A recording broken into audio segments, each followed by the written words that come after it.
awful close to a very special holiday coming up. We'll take up item number 1 on today's agenda, which is public comments. At this time, members of the public may comment on any item within our jurisdiction, but not on today's agenda.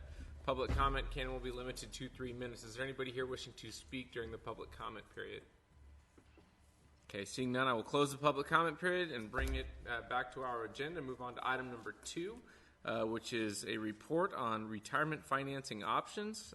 We'll take up item A on that item, and that's the County Administrative Office presenting options. And Mike Spada just walked out. Moving on. Yeah. We're done with that item. So obviously Mike doesn't want to do anything with retirement. Okay, given that, hopefully he'll be coming right back. We check. Yeah, I think Just want to make sure he's coming right back, Steve. Because I don't... Oh, Steve, you were supposed to sing. You know, anybody who knows Mike Spada knows he's a very methodical guy. And I think if I get off of his, agenda that he has planned, I might throw off his whole day, maybe even his whole Christmas. So I don't want to do that. He's got his eyes now. Okay. All right. I couldn't see. Oh, okay. All right, good. That is a significant issue. very important. Very important. No problem. So the item is yours. All right. All right. First of all, thank you very much, Mr. Chairman, members of the committee, ladies and gentlemen. Thank you all for being here. There has been a great deal of preparation in order to get to this critical stage with regard to a number of significant fiscal issues. So I do want to thank all of you for your good faith in trying to tackle these important issues, and also thank the department heads, the staff, and the consultants. All right, so here we go. This presentation will be rather brief from my perspective, in the sense that you've heard a lot of the information with regard to the options. So I just want to set the table, so to speak, with the next slide, please, by outlining what could be 6 major approaches to the financing of the retirement matter. One is to continue with the 19-year amortization plan, which is the status quo, no change. Secondly, pursue pension obligation bonds, which we have been discussing and which will be discussed at length today. And in regard to that, an important corresponding issue is, what is the amount? Because you have to select a reasonable amount in order to make a difference. Third option is to establish and fund the Internal Revenue Code Section 115 trust. Number 4 is to explore a new Tier 5 requirements. Number 5 is to explore defined contribution requirements. And then finally, a recommended combination of a number of these options. So, in effect, this is the broad framework of the options that are before you. And at your pleasure, we can take it away with regard to the consultants who will provide their expertise. All right. That's great. Any questions or comments before we move forward? Okay. Seeing none, we will now take up item B, which is the Raymond James report. I'm sorry. I will break from the agenda, and we will take up K&N. And Dave, please go forward with your presentation. Great. Good morning. Thank you, Mr. Chair, members of the committee. David Leifer with K&N. A pleasure to appear in front of you again. I'm going to kick off the discussion on pension obligation bonds, the continuation of a discussion we've had in prior meetings, as you, of course, know. I'm going to do 3 things in my presentation, and it's a bit of a tag team presentation with Mr. Larkins from Raymond James. I'm going to speak a little bit. He's going to present some numbers that we both have been working on. Then I'm going to come back up and provide some final information and context. So that's going to be how we approach this. Why we're here today, we provided some updated analysis. So that's the key. We got new numbers for you. They reflect changes in the market. Since we've been talking, we ran those last numbers a long time ago. 2, they reflect changes on the actuarial side. So we got the most current information available today, and our savings numbers reflect that. So we appreciate your patience. A lot of the delay was in waiting for these most current actuarial numbers. So what are we going to do? We're doing something slightly different today. We're going to present savings numbers just like we presented in the past. But I also have conceptualized and worked with Mr. Larkins and the actuary and your retirement system to look at pension bonds under a couple of different hypothetical investment results scenarios. What happens in the future? We don't know what's going to happen investment-wise. So we've now looked at a few underperformance scenarios, because I'm always talking about what happens if, the stock market declines. Now we're going to look at a couple of those scenarios, and just to give you a sense of the range, or at least one set of ranges of possible options. It's not all the ranges, of course. And then after we present these numbers, I'm going to come back and provide a little bit of additional information. There have been some questions about other issuers, who's issued pension bonds, how much over time. Going to provide that and a little bit of data at the end on the market, both the bond market and the stock market. And hopefully that'll give you all the tools you need to make a decision, green light, red light, on pension bonds. And if so, as was just mentioned, what's the pleasure on the amount? Okay? So we start with what's new.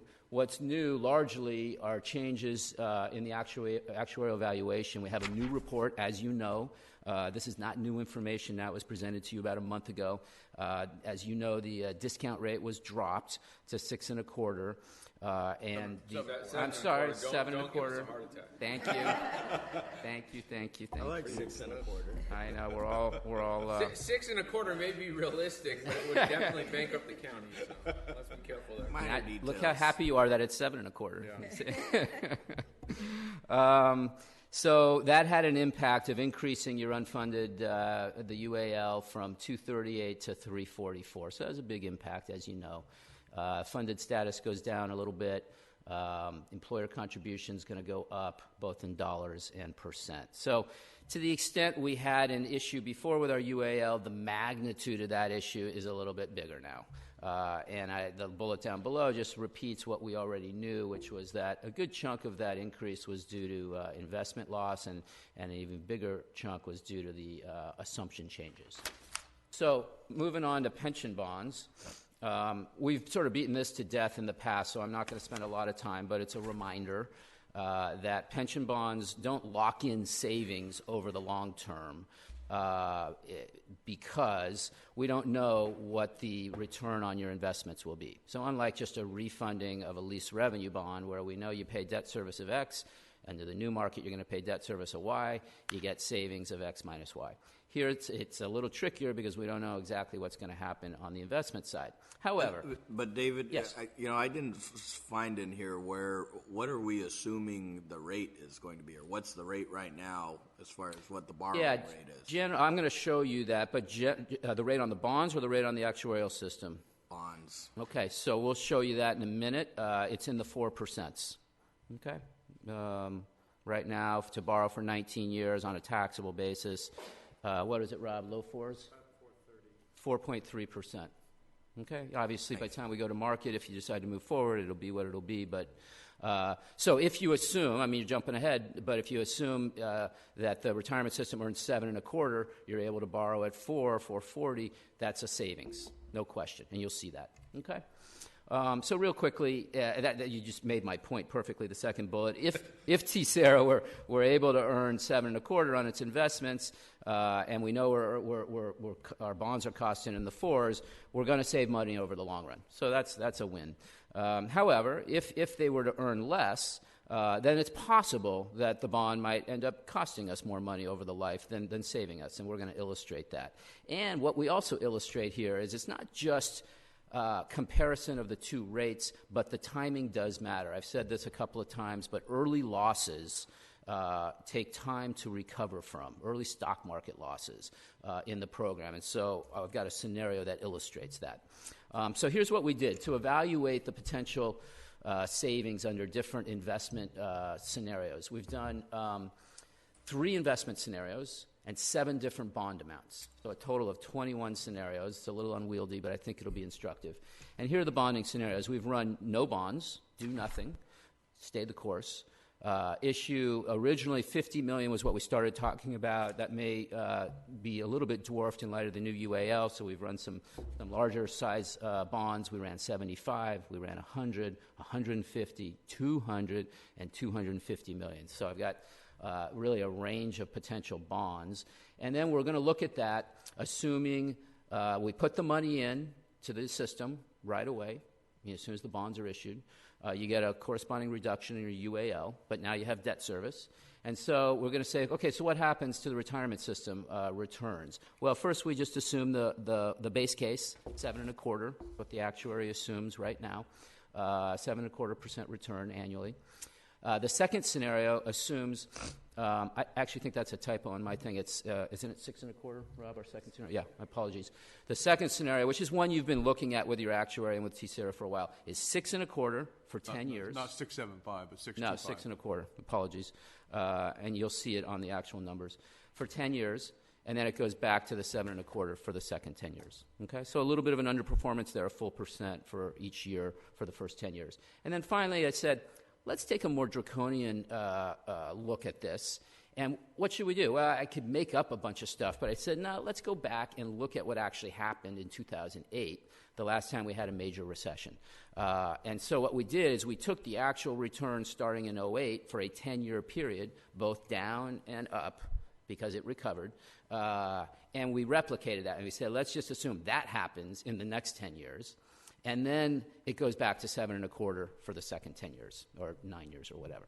So to provide a little more perspective on this last scenario, we've summarized here, based on information we've received from the retirement system, looking at that 10-year period of historical returns. And you can see there was a decline of 7.5%, then that big decline of 20% the next year, but then it recovered strong, 10 and 20. And then it bopped around, down and up and down and up. So, so this is what we've modeled. And if you said, okay, so what's this average? This average is about 440, sort of break even with our bonds. What you'll see is this scenario, though, does generate DIS savings over the long run. This is a scenario that actually creates a cost, and in large part, it's because of the timing of these early losses. My final admonition, you're going to hear me say this, you'll hear Rob say this, this is not the worst case, right? I mean, this was a case where there was a decline and then a return. It's illustrative, instructive. It is no, obviously, there could be a worst case. We all can imagine it. It just goes down and down every year, say. How realistic that is for all of us to sort of, assess. But we felt this provided a bookend. So I want to just, before we get into the bonds, just show you. These are results from the actuary. What underperformance does, and Supervisor Worley, you've mentioned this many times, that bonds aren't our biggest concern in a sense when we have underperformance. If we have a down market, we have big problems because we got a lot of money in the system.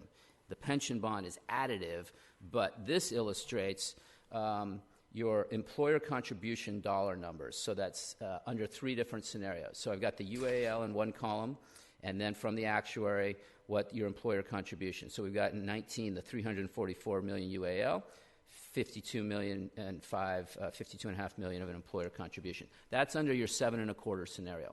Now go out 10 years. That jumps up to 374 UAL and 75 million employer contribution. Okay, fine. Now move over to the slight underperformance, 6.25% for the first 10 years. Look how the UAL jumps in 2027. It goes from 374 to 443. And your employer contribution goes to 81 million instead of 75 million. So that's illustrative of the impact of underperformance. It creates new unfunded liabilities. Those new unfunded liabilities get amortized over 19 years, and you have these layers causing increased unfunded liability, increased employer contribution. Now go to the historical scenario, the more draconian scenario, in 2027, and you see your UAL shoots up, almost doubles to 745 million, and your employer contribution goes to 114.5 million. So this is no bonds. This is what happens. This is just illustrative of how underperformance can impact your overall unfunded liability and cost, employer contribution cost, because it creates new unfunded liability layers that get layered on. They get spread, and this takes into account your smoothing.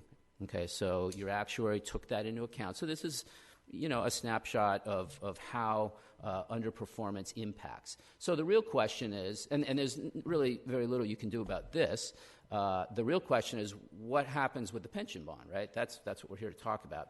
Does it help? Does it hurt? How does it function and perform under these different scenarios? So I just want to take 1 minute and talk about our methodology, and then we'll get into the good stuff, the numbers. So this is what we did. For each of the hypothetical scenarios, the investment return scenarios, we did a comparison, first assuming no bonds. So those are the numbers on the prior page. You didn't do anything. You had what you had, whether it was under the 7.25 scenario, the 6.25, or the historical. And then we said, okay, the actuary went ahead and ran for us numbers, okay, with bonds. So we said for each of those bonding scenarios, 50 million, 75, 100 million, assume we've given you that money. They reduced the unfunded liability. They reduced your employer contribution. So we have all those numbers. And then we add on the debt service. So we have a big model, and we have no bonds. And then we have with bonds, you have lower employer contributions, obviously, because we paid down some of your UAL. But then we have the debt service. And so that middle column is additive of the employer contribution plus debt service. And then the comparison is savings or dissavings on an annual basis, dollar contribution savings or dissavings. And so what we did is, what you'll see is you actually have to look at that, not just over 19 years, but because layers of unfunded liability keep getting amortized, you got to look at it all the way through 2056 to really see how much you save or don't save, dissavings, with the program. At 2056, everything goes away. Everything equals under all scenarios. You've paid off any new unfunded liability in the bad scenarios. It's all equal. So we know that's the end of the So period. Worthley, you can feel good in 2056. It'll only be 103. So I'm going to just turn it over to Rob here, and then I'm going to tag team with him to go through some of the numbers. But I just want to give you just a construct to think about as we do this. The 7.25 scenario is going to save money on a pension bond, and you'll see that because we're borrowing at 440 and you're assuming 7.25. That makes sense. The 6.25 scenario for 10 years is going to save money as well over the life. Our bond rate is lower than the borrowing rate. It should save less than the 7.25 scenario, but it's going to save money, and you'll see that. And then the historical scenario does not save money. It has some dissavings. And what you'll see is what I recommend or invite you to do is look not just at the gross savings, okay, but get in and look at the annual dollar amounts. So actually in the historical scenario, there's some savings in the early years, and then there's dissavings in the later years. And what those dissavings mean is that those future boards and the county staff are going to have to deal with a bigger budget crisis in those years. And so you're trading some savings up front for some real budget stress in the later years. So I'm going to turn it over to Rob. He's going to walk us through a few of these scenarios, the real numbers. I'm going to come back and wrap up. Okay, thank you. So I think we need to swap presentations. Yeah.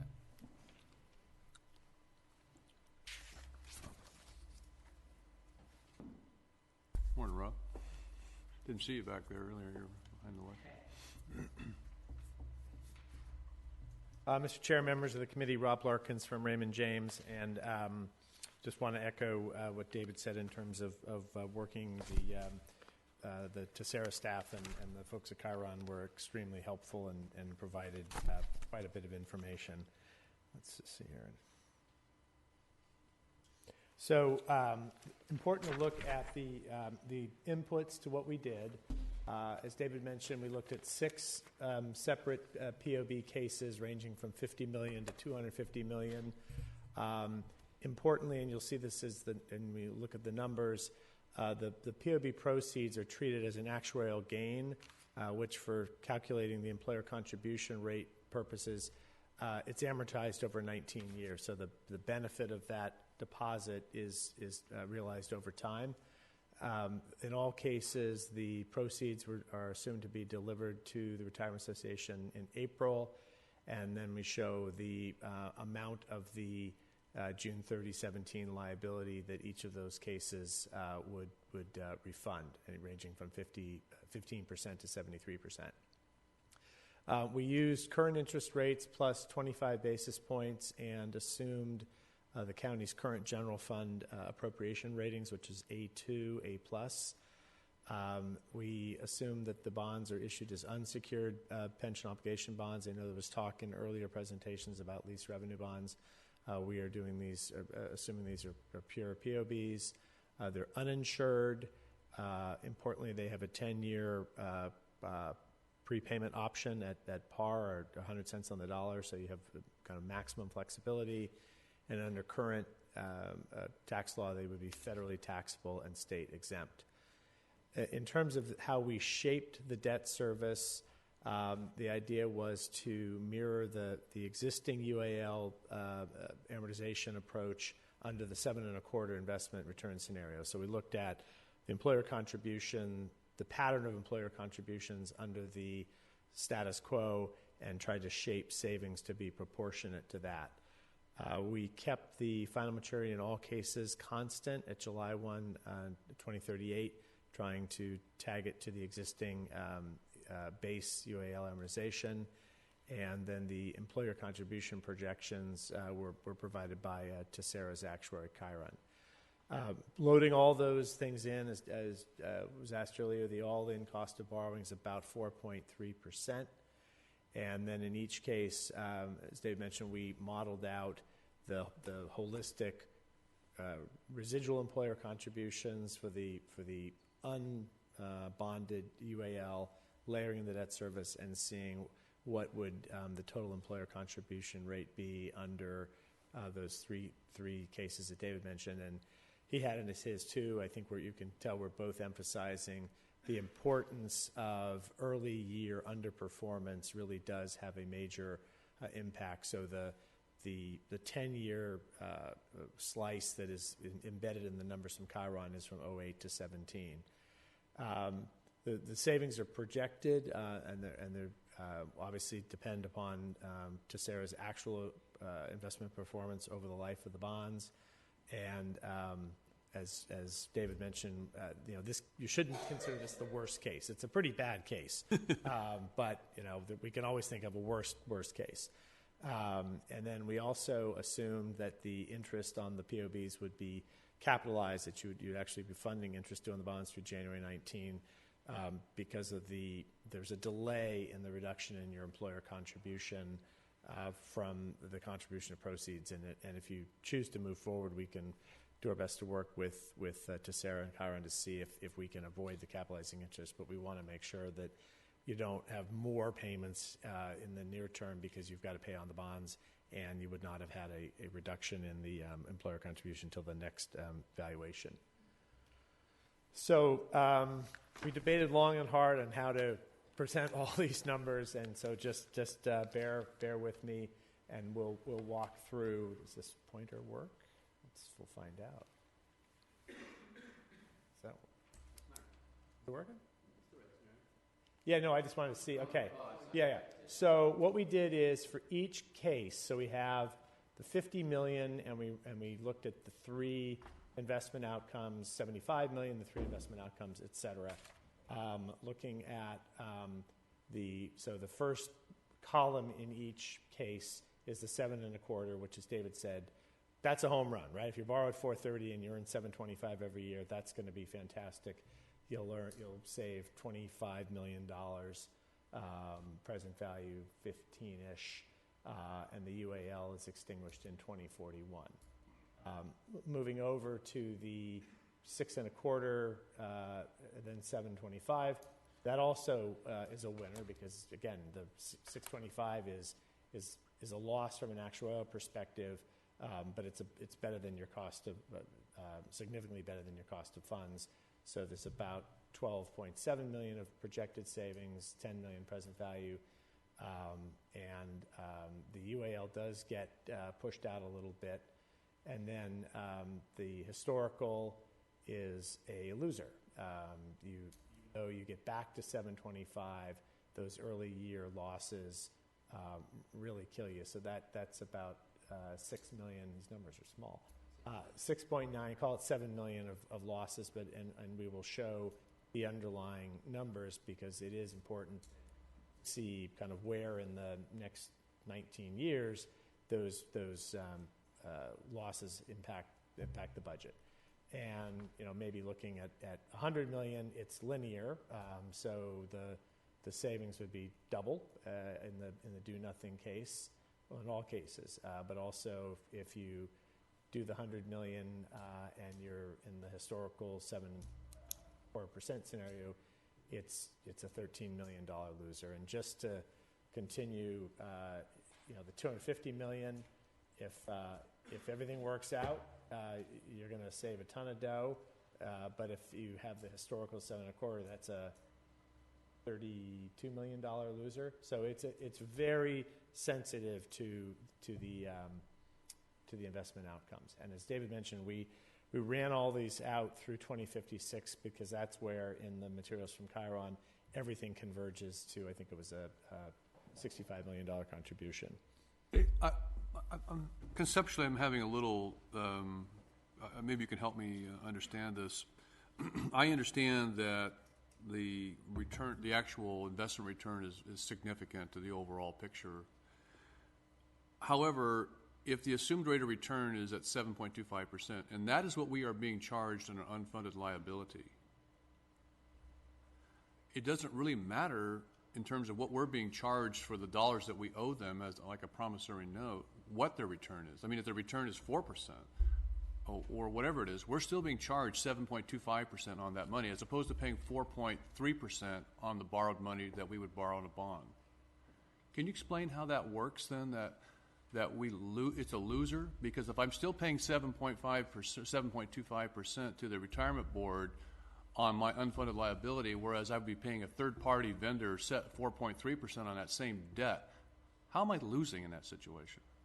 So, and I don't know if Dave Holland is here.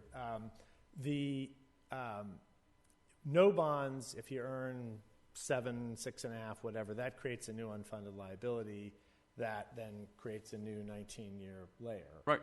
And if you have the bonds, even though I think the issue is from an actuarial standpoint, you lost more, you lost on more money, even though you'd say, well, yeah, I have $100 million in the kitty, and if it's earning 5, it's better than 430. But I believe it's because the actuarial asset was expected to earn 7.25, and it didn't, and that creates a new unfunded liability. But that happens regardless, whether I borrow the money or I don't borrow the money. In other words, if there's unfunded liability that's created for the failure to achieve the assumed return, I create unfunded liability. It goes up, and it's almost like it doesn't. I mean, that happens whether I borrow money. The only thing I could see is this: when you can't lose money on a debt, in a sense that whatever we owe them, it stays there. So they could have a net loss in a given year on the rest of the portfolio. They won't lose on the money that we owe them because that remains constant. So I get the fact that we would convert, if we converted that to an asset they now hold and they lose money on that, then that creates a greater liability for us because they weren't going to lose any more on what we owed them without the bonds. But now that we've got the bonds and we've converted to something they lose money on, now we've increased our liability. Is that what we're really talking about here? Yeah. Okay. And actually, I don't know if we have it in here or we have it in the source material, but let me see if we, going back to the appendices, do we have the UALs? No, I don't have it in here, but you will see, yes, that the liability goes up more when you've put money in. It's somewhat counterintuitive. That's the difference we're talking about here. These numbers are what are a reflection of what I've just tried to characterize. Okay, all right. So let's look at the $50 million scenario, and on the first row you've got the do nothing. That's going to save you money. The second column, you are saving money, but it carries out because you've got, if we assume 6.25 for 10 years, in the 10th year, that's a loss. That's going to take 19 more years to be amortized. So you might say, well, look, we're earning 7.25 thereafter, but because of that smoothing and the the 19-year amortization, that any year you earn less than 7.25, you create a new unfunded liability, which creates a new strip. So that's, as David was saying, you'll have $1 million of savings through 2037-ish, and thereafter you lose money. Now, there's still gross positive savings, and the present value of those is still positive, but we wanted to show that the tail continues for quite some time. And similarly, in the third column on the right, the historical for 10 years and then 7.25 thereafter, the losses start sooner and continue on out again through 2056. Let's pick another one. So the $100 million case, and then what I'm going to do is actually take you back into the detail. The $100 million case, again in the 7.25, that's great. The second case, 6.25, then 7.25, still saves money, but you've got losses out there in the back end, and then in the historical, then 7.25, again the budget losses start in about fiscal 2030. Let me take you back to one of the details of that. But I think it is important that you point out that even in that case, I mean, I look at it a little bit like this. We don't know what tomorrow's going to be like, much less what 10 years is going to look like. But even on that not worst case scenario, but the worst case scenario that we are analyzing here today, we have savings for the first 10 years. Significant savings for the first 10 years, even under that scenario. And I think that's significant for us to think about, because like I say, we don't know what. I can remember when a stockbroker spoke to our Rotary Club, and based upon what was happening in the market at that time, I'm going back now to when we had this hyperinflationary times, and his comment was, we'll never see a loan below 10% in the future, ever. That was the best information at the time. And the point being is, it really doesn't mean a whole lot in my mind, because we don't know what the future is going to hold. I mean, we have a better understanding of what the next year is going to hold, the next 2, 3, 4. But as you get further out, it gets far more difficult to try to determine what it's going to look like then. No, and I'm glad to hear you say that, Supervisor, because both David and I, we struggled. We didn't want you to come away with a false sense of certainty saying, well, this is our worst case. And furthermore, when, the 7.25 isn't your best case. It's really, but to give you a context of, a spectrum of what the potential outcomes are. Do we have the ability to refinance?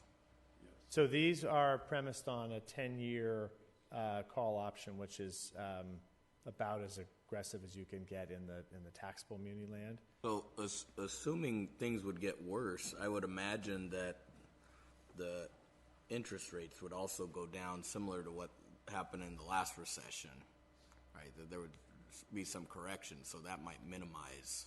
I mean, that's the historical pattern has been, yes. If the stock market is down, bond rates are down because of recession. To minimize losses. Right. And we could explore shorter callability that costs you something in your rate, but having that prepayment flexibility is important. And again, if things worked out fantastically well, you also would have the option, starting in 10 years, to pay down the bonds more aggressively. If you're, Rob, it's important to point out for the first 10 years, you can't do anything. Yes. you can't refinance. Right. Right. Oh, I get that. My point being is that it's not. There's options where it's not. This isn't necessarily concrete. Even with these scenarios, there's alternatives to make sure that we limit the risk. This isn't This isn't. It's not set in stone. We've got further ability to minimize risk. Well, and it's important because you have, in theory, prepayment flexibility with Tessera. If you decided to send them money, as you're talking about, they'll take it and reduce the liability. On the bond side, you wouldn't be able to do that for 10 years. And it's also, we like to think of the prepayment flexibility as not just for interest rates, but who knows what's going to happen to your budget, and also having, if you were to do this, it would be your biggest outstanding public debt, to have prepayment flexibility because you just don't know what's going to happen. Let's go back. So this is the $100 million case, and I want to then take you back to the detail of that. So this is the $100 million case. What page, please? Oh, I'm sorry. It's page 6. 18. 18. Got it. So what we wanted just to show here is sort of the graphical illustration that in this case the blue, light, darker blue lines, whatever they are, that's the estimated total employer contribution after the proceeds. The savings are the difference in what you would have paid versus that, and then the POB debt service is shown there. It's included in that in the yellowish bar, and then this shows on the right side your status quo employer contributions. So if you do nothing, that's what you're going to pay. We've got the POB debt service, and then the total employer contribution rate after the POBs, and the savings are derived from that. So again, in the 7 1/4 case, things are great. In the second investment case of 6 1/4 and then 7 1/4, and I'm sorry, the columns got a little misaligned, but we have the same. The status quo employer contributions, the POB debt service, the employer contributions after the money, and then the savings. And we did that for all of the cases just so you can sort of see the components. Question, Rob. Let's go to 2020 just for clarity. Moving from left to right, the row. Okay, if we do nothing, our employer contribution would be $57 million, correct? You with me? Get it on paper. Page 18. It's slide 18. So if you do nothing, I'm sorry. It's $57 million. That's our employer contribution. In 2020, it's $57 million. Okay. Yes. Then if we did something, the debt service would be just under $6 million, correct? Right. And the employer contribution would drop to $49.4, correct? That's your total employer contribution. Okay. And you've got the savings of $8 million, correct? Right. Yes. How did you compute that? So it's the 57,475 minus the 49,452. Okay. So 49 includes the pension debt Yes. obligation. Yeah. Say that again. Does the 49 include the 5.9 Yes. million Yes. or not? Yes. Okay, thank you. That's important to know.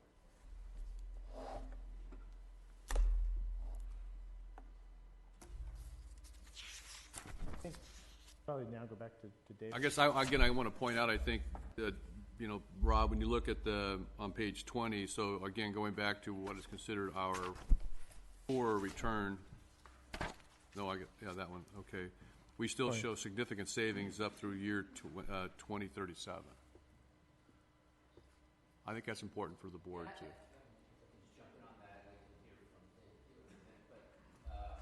I was struck by that as well. What was our worst case of these three scenarios. And I'm assuming that smoothing has a lot to do with that.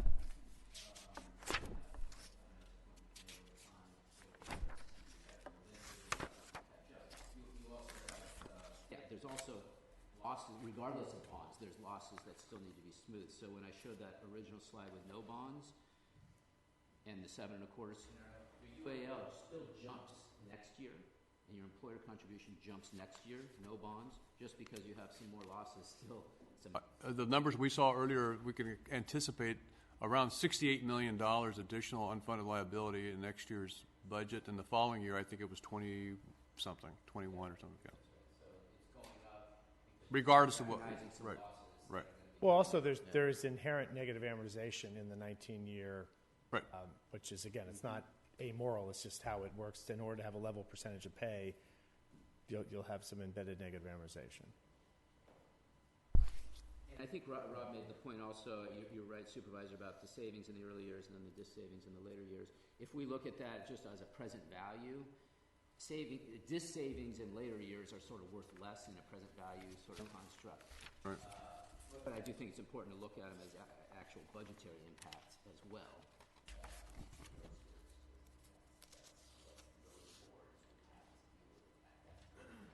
Question for both of you. All right, that's about 10 years, you say, when losses start to hit.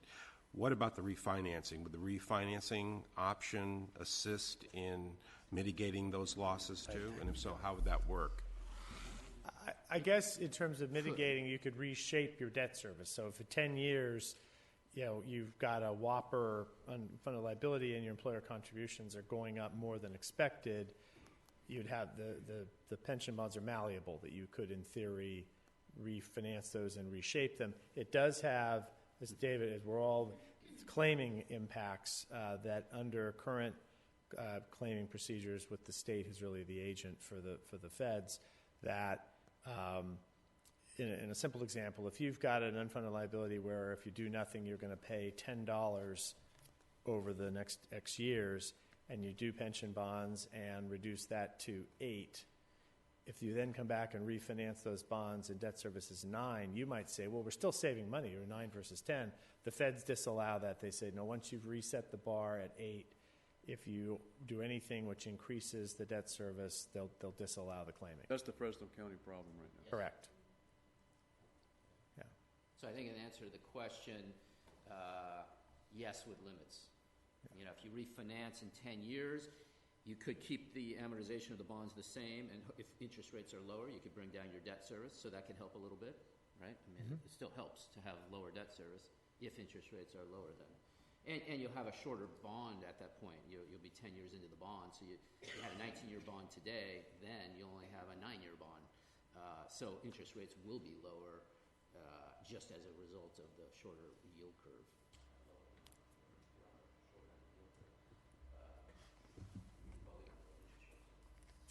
But the issue here in that worst case scenario that we've shown is the big losses are in the first 2 years, right? Those are the stock market losses. We're not refinancing the debt then. So it's hard to say that the bond market and the stock market will all be aligned at the right time. In 10 years, we're not saying the stock market is necessarily bad in 10 years. Right. So there's a little bit of a alignment question. And Rob, I mean, I guess you could look at a shorter call, but as you structure in a shorter call flexibility, there's a greater cost, higher interest rate, and if you don't utilize that call, you paid for something you didn't use. So if the direction is to move forward, we could run scenarios with an 8-year call, a 9-year call, a 10-year call. I mean, part of it, I know you're I think also in the agenda is the notion of setting up the trust is if you save money in the first 10 years is to put that money aside in a reserve to deal with shocks. Mm-hmm. Or even just prepayment of other unfunded liabilities. Put it to work. And the other thing I thought about that, and we're going to talk about that more probably later, but even though because of our smoothing process, we don't really have, quote, the shocks in our retirement system, it doesn't mean we won't have shocks on our other side of the budget, which is our general fund budget. You could have a shock there. And then you'd be able to take those money as substitutionary dollars to put towards retirement that you're now taking out of general fund dollars to put into retirement funds. So as long as you don't put them in a trust, because then it's locked. It's locked. It's trust money, but you would use that to pay on your obligation as substitutionary dollars. Okay. And so there's really probably a higher probability of shock happening to the county on the general fund than there is on the retirement board because, again, of the smoothing process. Yeah, and one interesting point on that, and maybe Mitch and Mike can address it later, but I don't think that you'd be able to use money in your trust to pay debt service. No. But I think you could use it to pay your retirement. Right. Our normal retirement cost. Yeah, exactly. Yeah, I'm going to go back and just provide a little bit more information. Thanks, Rob. I'm sure you'll be back. Let's see.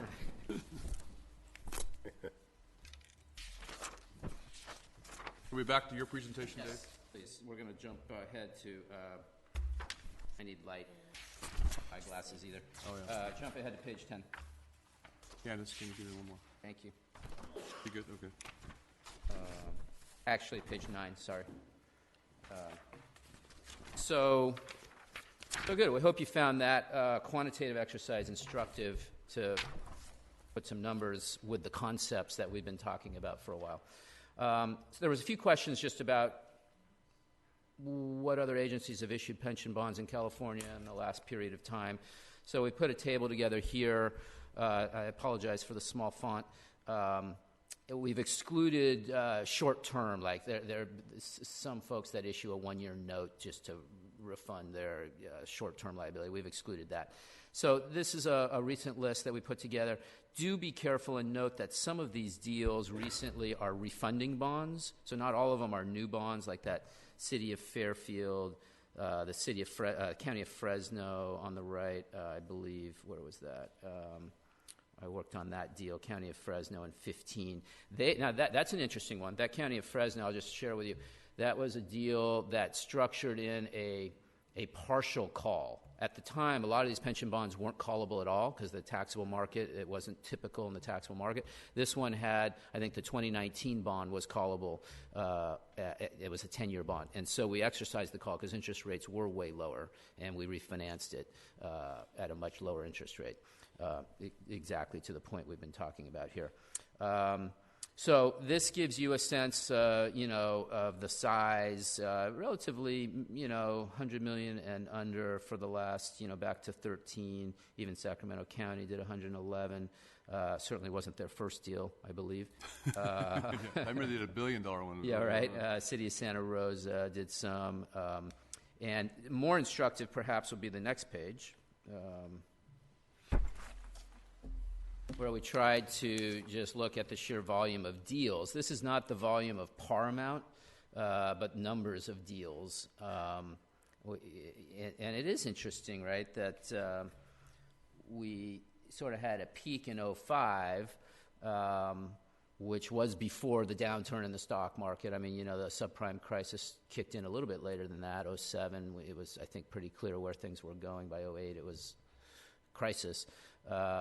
And so, correlation there, I don't know. It seems to make sense to me that there was some relationship. But we definitely had a bigger volume of pension bonds being done. I'll bet if I went back to the early 90s, I remember in 93, that was a big rush. Kern, my client in Kern, Sonoma, the first Fresno deal. There were a lot of deals being done then, and I think they probably ended up. I'm gonna do an analysis for some of those clients now that we've seen how to do it, to go back now that 20 years is up, or 30 years even for some folks, and see whether they really penciled or not. I think that's going to be interesting. But I think for those folks in the early 90s, stock market took off, and they probably did quite well. We had other clients that did in the late 90s, right before a drop. It would be interesting to see that, too. I think Merced did that, and Santa Clara. Santa Clara, I know, didn't quite hit the market right, but fortunately they didn't do all their unfunded liabilities. So one of my recommendations here clearly is going to be, if you decide you want to proceed, would be to take a bite, but don't eat the whole apple, to help mitigate some of this risk. If in 2 more years it looks like it's been a winner and you want to take another bite and the rates are there, we can certainly do that. You can do it in 1 year. I'm generally not supportive of doing lots of bond deals in a row because of the cost of issuance, but given the nature of this bond, I'd much rather you mitigate risk by taking bites rather than going all in. That's my own personal. I will point out, however, David, and I don't know, maybe you're on the same wavelength with me, but the 250 is a partial. It is. And it's going to be even a smaller partial once we kick in next year's unfunded liability. That's going to add another $68 million. So unless you have huge gains this year that offset some of that unfunded liability. But only that, because of the smoothing process, it's just a tiny amount. So we're looking at really, I think as I looked at the numbers, we're really at more like 480, 460, 40 is our unfunded liability projections going forward the next couple of years.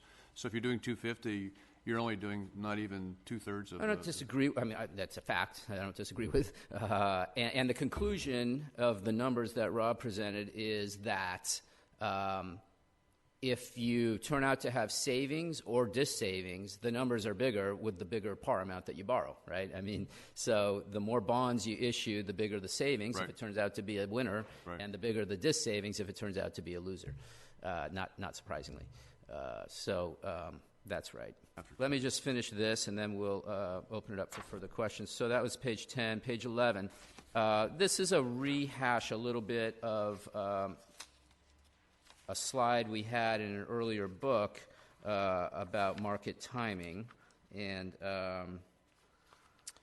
the question was, are there market timing issues associated with a debt issuance? And if so, what are the possible fiscal benefits and impacts? The answer is still yes, there are market timing issues. The principal one being the retirement system's long-term investment results and returns and the possibility of a decline in the stock market in the early years after the issuance of the bond, which is what we saw modeled in the historical scenario. So right now, if you had to say what's the principal concern, we've already talked about this. The stock market's at a high level. It's hitting highs every day. I'm not smart enough to know where it's going. Many have perhaps this new corporate tax rate is going to continue to buoy the stock market for a period of time. Others seem to be concerned that it's at a fragile level. So we do note that the impact of volatility is mitigated by the 10-year smoothing over short-run periods of time, but eventually it catches up with you. There's no free lunch in that respect. So again, the modeling of the historical scenario does show a net cost, but that net cost probably the budgetary impact would have been bigger in the early years, but for the smoothing. Again, the losses are in large part because of the timing. And then finally, you said, what are the possible fiscal benefits and impacts? Impossible to project with certainty. We've made that very clear because we don't know what's going to happen in the future, but we've modeled these three scenarios to provide a spectrum, as Rob said. And again, we note that none of these are the worst case. And then finally, the worst case possible. Right? Finally, just a couple of market graphs. The 10-year Treasury is a good proxy for borrowing rates because we borrow in the taxable market. We borrow at spreads to Treasuries. 10-year Treasury is a benchmark. 30-year Treasury is another benchmark, but this is only a 19-year deal, so the 10-year is a better benchmark. And you can see that we are, not surprisingly, at relatively historically low rates since 1990. We had a little blip up there last year, right before the election, right after the election, and the market has kind of moved around. It's moved down a bit since then, and that's why our borrowing rate in these scenarios is so low.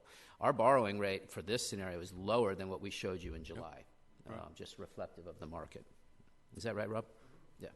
And then the other graph here is the longer-term history since 1990 of the S&P 500, sort of our proxy for the stock market. We're on a very strong bull market here since the big recession at the end of the 2000s. So that's the cautionary graph. Dave, I have a question for you. Of course. And that's it. I think I'm done. On the someone had mentioned to me, and I just wanted to confirm with you if there's validity to it. There's potential for a greater savings on an interest rate for larger issuances than smaller issuances because there's more interest by larger investors. Is there anything to that? Yeah, I'll take a crack at that, and I'll let Rob address it as well, since it's right up his alley. I mean, I don't know what the context for that conversation was. I mean, often that is the case, but sometimes we're talking about really small par amounts. So the difference between a $5 million bond and a $50 million bond. Let's just say, using what you've used here from the extremes, from 50 to 250, would there be a difference perhaps in that? I would be surprised if it's a material difference. I mean, you get up to if you did $1 billion, and then you're going to see a whole new slew of investors, maybe some foreign investors, block sizes that are if you get to a $250 million block size, one maturity at $250 million, that used to be what we call an index eligible bond. It gets onto a taxable index, and that brings in more liquidity. So I don't think the difference between 100 and 250, say, if those are realistic alternatives, or 100 and 200 is going to make a big difference. But Rob, I'll let you address that. Yeah, no, I think that's right. And actually, the benchmark is not up to 100. So this benchmark, it's actually worth about 20 basis points in rate because by virtue of being in the index, but That's if you got up to 300 or more, is that what you're saying? yeah, and in one maturity. But in one maturity, so your bond size, even if you did 250, will have, each maturity will be, 10 million, 12 million, 13 Yeah. million. Because we want a pattern, we want to keep that same shape as the employer contributions. I have a question for both gentlemen. It's a little bit of what if, but recent financial news indicates that the Fed may be braced to raise the interest rate 4 times next year, assuming 25 basis points each increase. Could you take a crack at that? What happens if we went at 4.x% and the Fed started incrementally raising the interest rate? Would that have in theory, a negative or a positive effect on our financial venture? The Fed for several years now has been telegraphing what it's going to do. I think the jury is out between, is it 3 and 5 increases next year? But it's been interesting that in some cases they've taken action in the long end of the market, which is really driven by inflationary expectations. The long rates have actually come down. That the Fed does not control long rates. They control the short-term rate, which is Fed funds rate, which will impact typically the 2 and 5 year Treasury. But the long rate is really driven by sort of macro global forces and inflation, which seems to be pretty dead, or at least it's not close to their 2% target. So in a sense, and this is, I'm walking on very thin ice here, but the market is expecting somewhere between 3 and 5 increases next year. So much of now what people look at is the commentary. So everybody knew they were going to raise rates last week. It was, what was the commentary going to be going forward, and what is the Fed indicating as their growth expectation? So 2 things you glean from that explanation, and I understand it's a little bit of crystal balling. One, if the Fed does incrementally raise at short-term rates, that should not have a material effect on the long-term rate. I think that's fair. And secondly, the market is baking in those increases anyway. So when we look at the market, we are all factoring in that the investment community is thinking that there's going to be an interest rate hike, in which case their earnings potential, the price potential of their various securities is not going to be detrimentally impacted. Yeah, I mean, and it's interesting because if you look at 3 more increases, that would take Fed funds up to what, 2% or 2.25%, and the 10-year Treasury is at 2.40. You would think maybe it would go up, but really what's driving the 10 and 30-year bond is global rates. So that's still relative to Euro sovereign rates. Our rates are actually high, so investors still look at U.S. Treasuries as being a good bargain, both for the rate but also liquidity and safety. I think where you get a rate shock kind of thing is if they raise rates 50 basis points or telegraphed more. But right now, again, and there's this Fed fund futures market that we watch very carefully, where it's actually people talk about the probability index. You can actually see where bets, and I don't use that lightly, where investors are risking money on the Fed funds futures rate. And you can see, I think going into the last meeting, it was a 99% probability of a rate increase. Well, it happened, and you can see out, and I haven't looked in the last week, but I think people are predicting March is probably the next one. Yeah, I would agree with everything you both have just said, with the caveat that there are shocks, right, that are unexpected. What's ahead?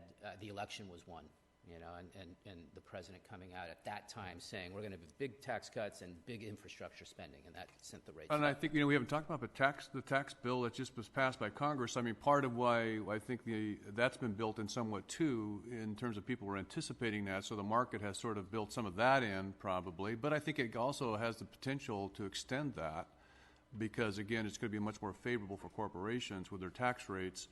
And so that's helpful. I think, if nothing else, I think I could see a difference in dividend revenue. I mean, because in the past it's like, well, why pay dividends? I mean, you got to pay all this tax. You get tax and tax. Well, by reducing the corporate tax rate down to what it's going to be at 21%, you may see more dividends being paid out by corporations. So I just think there's a profitability measure there for corporations, which is going to certainly nobody's got a nobody can project into the future very well at all. But I mean, what's happening in Congress today is going to be seen as a positive, I think, on the marketplace as opposed to a negative. Yeah, I have two comments on that. First, before we talk to the tax bill, an example of a political shock could be the failure to raise the debt ceiling because of political gridlock. Okay, that would be, unheard of, and that we would default on our Treasury bonds. But if it happened, and it's not beyond the pale given the divisiveness now, that could certainly be a shock. I don't know how to predict what would happen to the Treasury rates then. So that's just political risk that exists out there. In terms of your comment about the tax bill, I agree. It depends, though, on the market that you're looking from, right, the perspective. So if we have lower corporate tax rates, and that does spur the economy the way it's projected to or predicted to, I would think that would be viewed favorably from the stock market point of view. From a bond market, that might put inflationary pressure on the economy. Wages will grow if everything works as expected. There'll be pressure, and that could have a negative impact on the bond market. Right. Or interest No, I rate. get So that. it depends on your lens. Timing is everything. Dan. Yeah, and so, I mean, I don't know what we're talking about here. Are we talking about when to borrow, if we borrow, or are we talking about what's going to happen on the stock market? Our view, I'm sure, speaking for myself at least, if you're going to proceed with a pension bond and you like where rates are now, you proceed as quickly as you can. I don't see any reason not to from a borrowing rate point of view. If you wanted to try and wait and see what's going to happen to the stock market, then that's a reasonable strategy. And all signs point to the fact that, the market's taking into account 3 Fed increases. So hopefully there wouldn't be a lot of borrowing rate volatility, but we do have risk factors in waiting. Yeah, I mean, there's no one seems to be talking a lot about the $1.5 trillion addition to the deficit. Yeah. Right now, the market's kind of given the government a pass in terms of that, and you do have, as David said, these shocks. You just have no idea, what the next one is going to be. But rates are great. I mean, but we've been. We can laugh at ourselves now. We've been telling our clients for 10 years that rates had never been lower, which was true, and then they go lower. Lower, yeah. One of the things at the CSAC conference that in one of the sessions, I believe it was government. What was it? Government Finance. Yeah, Operations Committee. CalPERS talked about. They thought that this market was going to continue because there's still quite a bit of funding available that investors were holding back on, and so that there was still quite a bit of capital available to invest.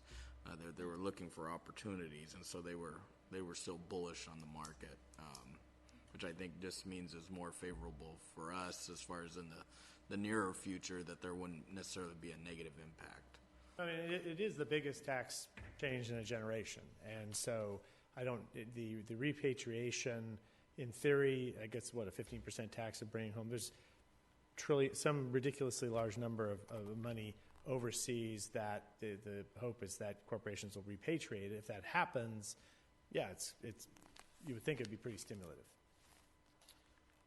but you don't know. Make one comment, follow up also on the par amount and the sizing, because I know there's some comments made about that. 2 things. One, if you decide to proceed, that's the most important decision, I think, is to proceed or not to proceed. It would be great to have some direction on the size. The size can change within a window, as can the decision to proceed, of course. I mean, we can start the process, you can put the team together, we can get the deal moving, and then you could say, we really don't like what's happened, and we can stop the deal up to the date of pricing, really. You might incur some costs along the way, but there is that small, I know you're probably not happy with me saying this, but there is a small amount of flexibility there. But and on the size, I think we need to have some direction so that we can start to think about what the impact is from the rating and your overall sort of credit profile.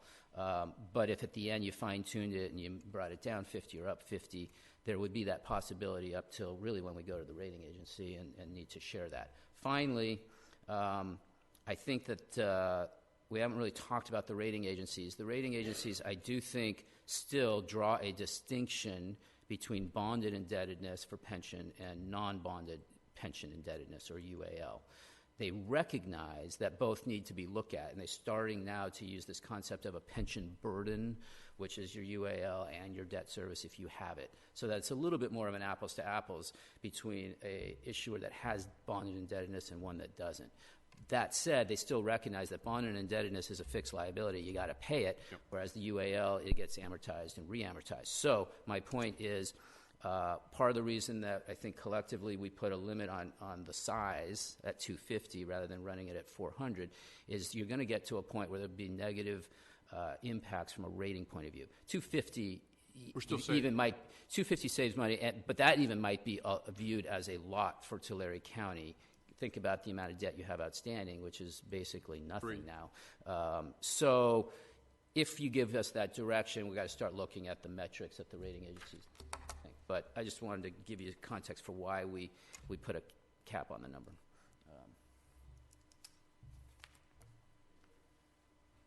You want to have discussion about this? Well, and I think a discussion would be helpful, and we can talk about it. But one of the things that I wanted to ask is, of the two scenarios where you would issue a POB and then give all proceeds to Sarah, or the other scenario where we basically use it as our contributions increase, so draw down on it. Is that a safe term to use? Of the two, what would you suggest would be the best approach and the safest approach? Just to clarify, To be clear, you can't do I think you have to put it all. right? So under state law, the You theory have is to you're give the- refinancing something. Yeah, So if you okay. borrow 100, you got to give 100. You got Got to to give the whole to them. thing. Okay. Not that option.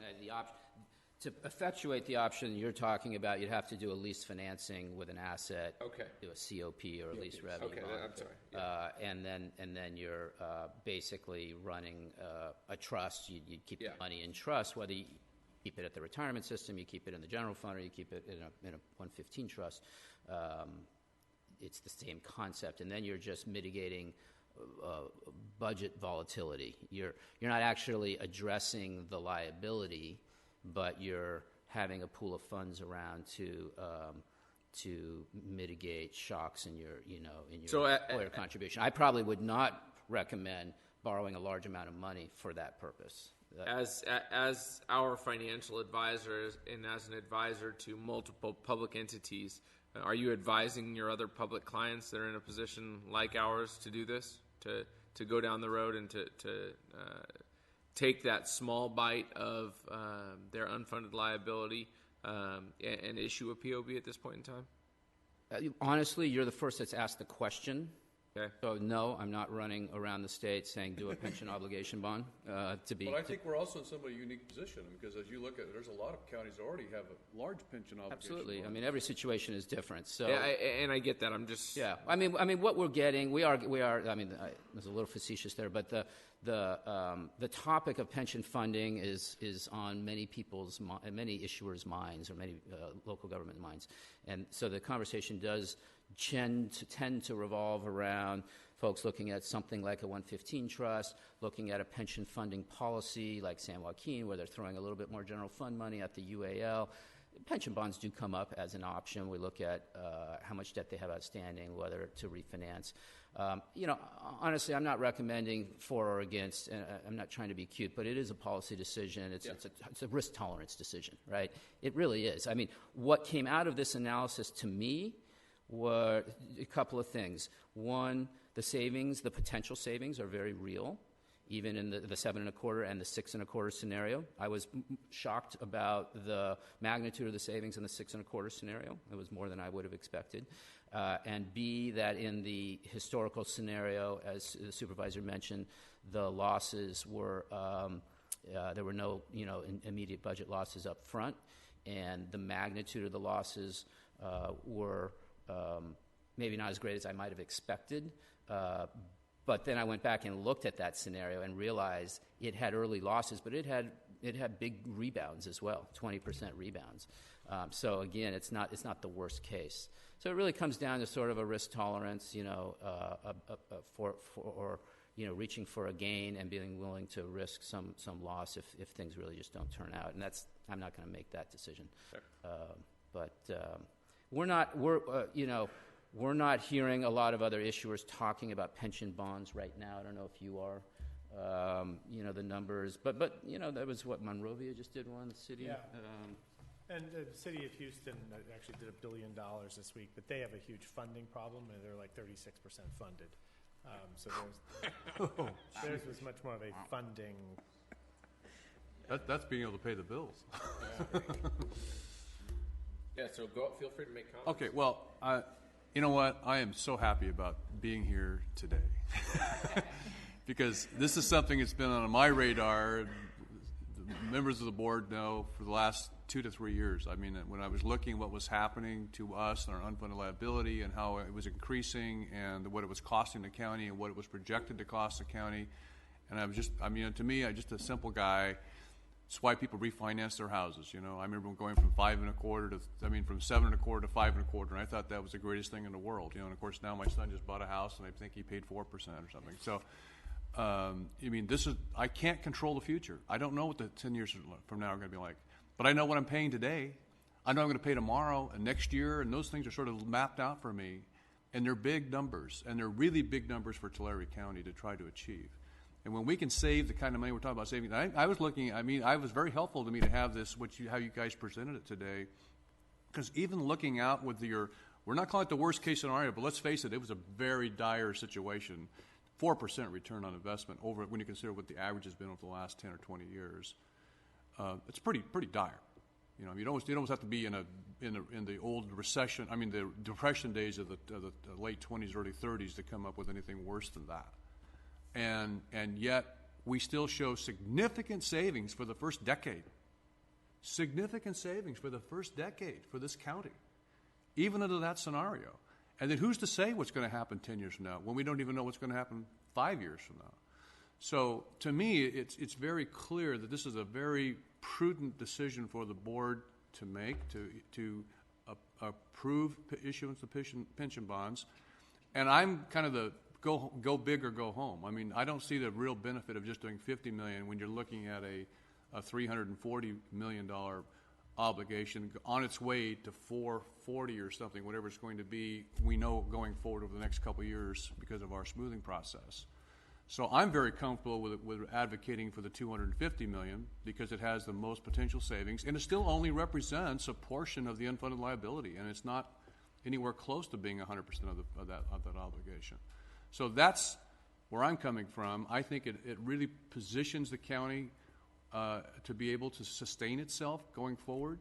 And I realize that we're better situated than most counties and cities probably in the state of California, but this is still going to make it easier for coming boards to be able to meet their general fund obligations and pay their pension obligations. And I think we should be recommending that to our board. Supervisor Crocker, you have any comments? Ditto.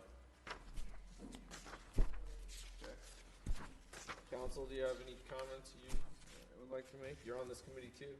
No, I don't. No. Spada? I don't think we're finished with the presentation. The next one is the 115 trust. But from a strategic... Okay, let me just address that real quickly. I'm looking at this. I think we should go forward with the pension bond obligation, and I'm not saying that as in exclusion. In other words, I think we need to be looking at the others too. I think the 415 makes a lot of sense to go alongside this. Whatever, I'm saying the number wrong, but whatever those are. Well, and on that point, I think, Mr. Spada, the last bullet point that you had in your introductory slide, that's something that I'm interested in. All of the above. Yeah. All of the above approach. And that's why I believe we will have a report from legal counsel to address some of those other issues that I know have been raised at this committee. But before we move on, if I may, let me make some broad comments. First and foremost, there was tremendous value in having these series of presentations so that all of you understand the magnitude of the risk of doing nothing or doing something. And the question is nothing or something, and if we do something, what is that sweet spot? And it's very difficult because we're trying to predict the future, and so these two gentlemen have done working with DeSera, a Herculean job. Probably no board has had this level of information to examine risk. So that's what we get. Historically, as you all know very well, this has been a conservative board with regard to handling its finances. So the question is going to be risk. How much risk is the board comfortable with? Are you comfortable doing nothing, or are you comfortable in going all in, or somewhere in between? Market timing. I wanted that to be addressed because that is a risk. However, we have to look at all variables. It looks like we're going to have a tax bill, and I've been following that very, very closely. From my perspective, being a former tax lawyer, I do not view this really as significantly benefiting individuals. I see this as benefiting corporations because the theory here is economic growth, not tax reduction for all. It's economic growth. And they're predicting a steady 3% growth. What should that do from a macroeconomic perspective? Not tank the market.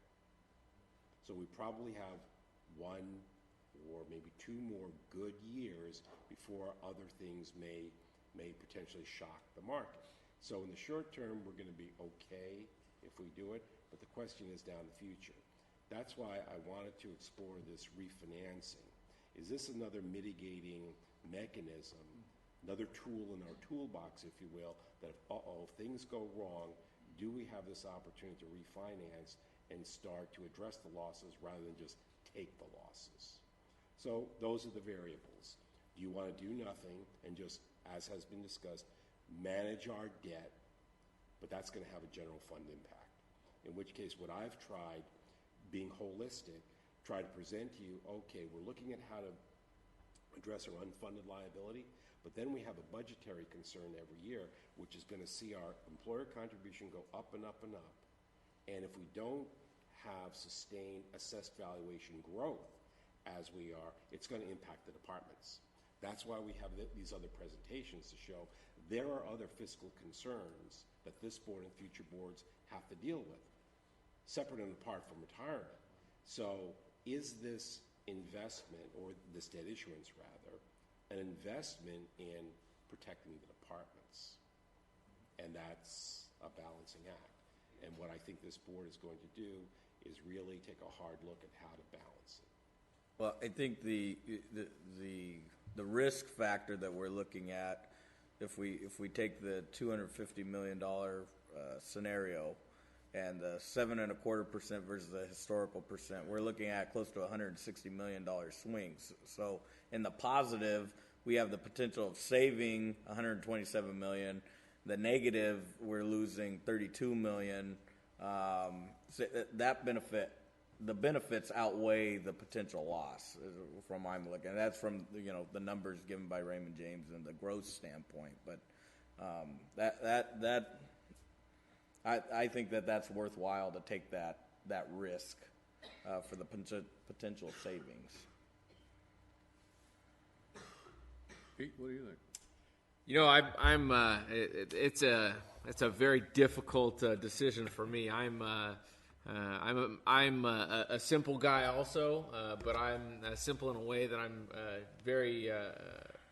I'm risk averse. I don't really want to take a huge risk when there are potential unknowns down the road. And you said it very well that we don't know what things are going to be like 10 years from now, 5 years from now. Being able to refinance in a 10-year period, that makes me a little bit more comfortable. But you're still hedging your bets against the performance of the retirement board and of the investment of the county pool or the retirement pool. And I don't know. I feel like this.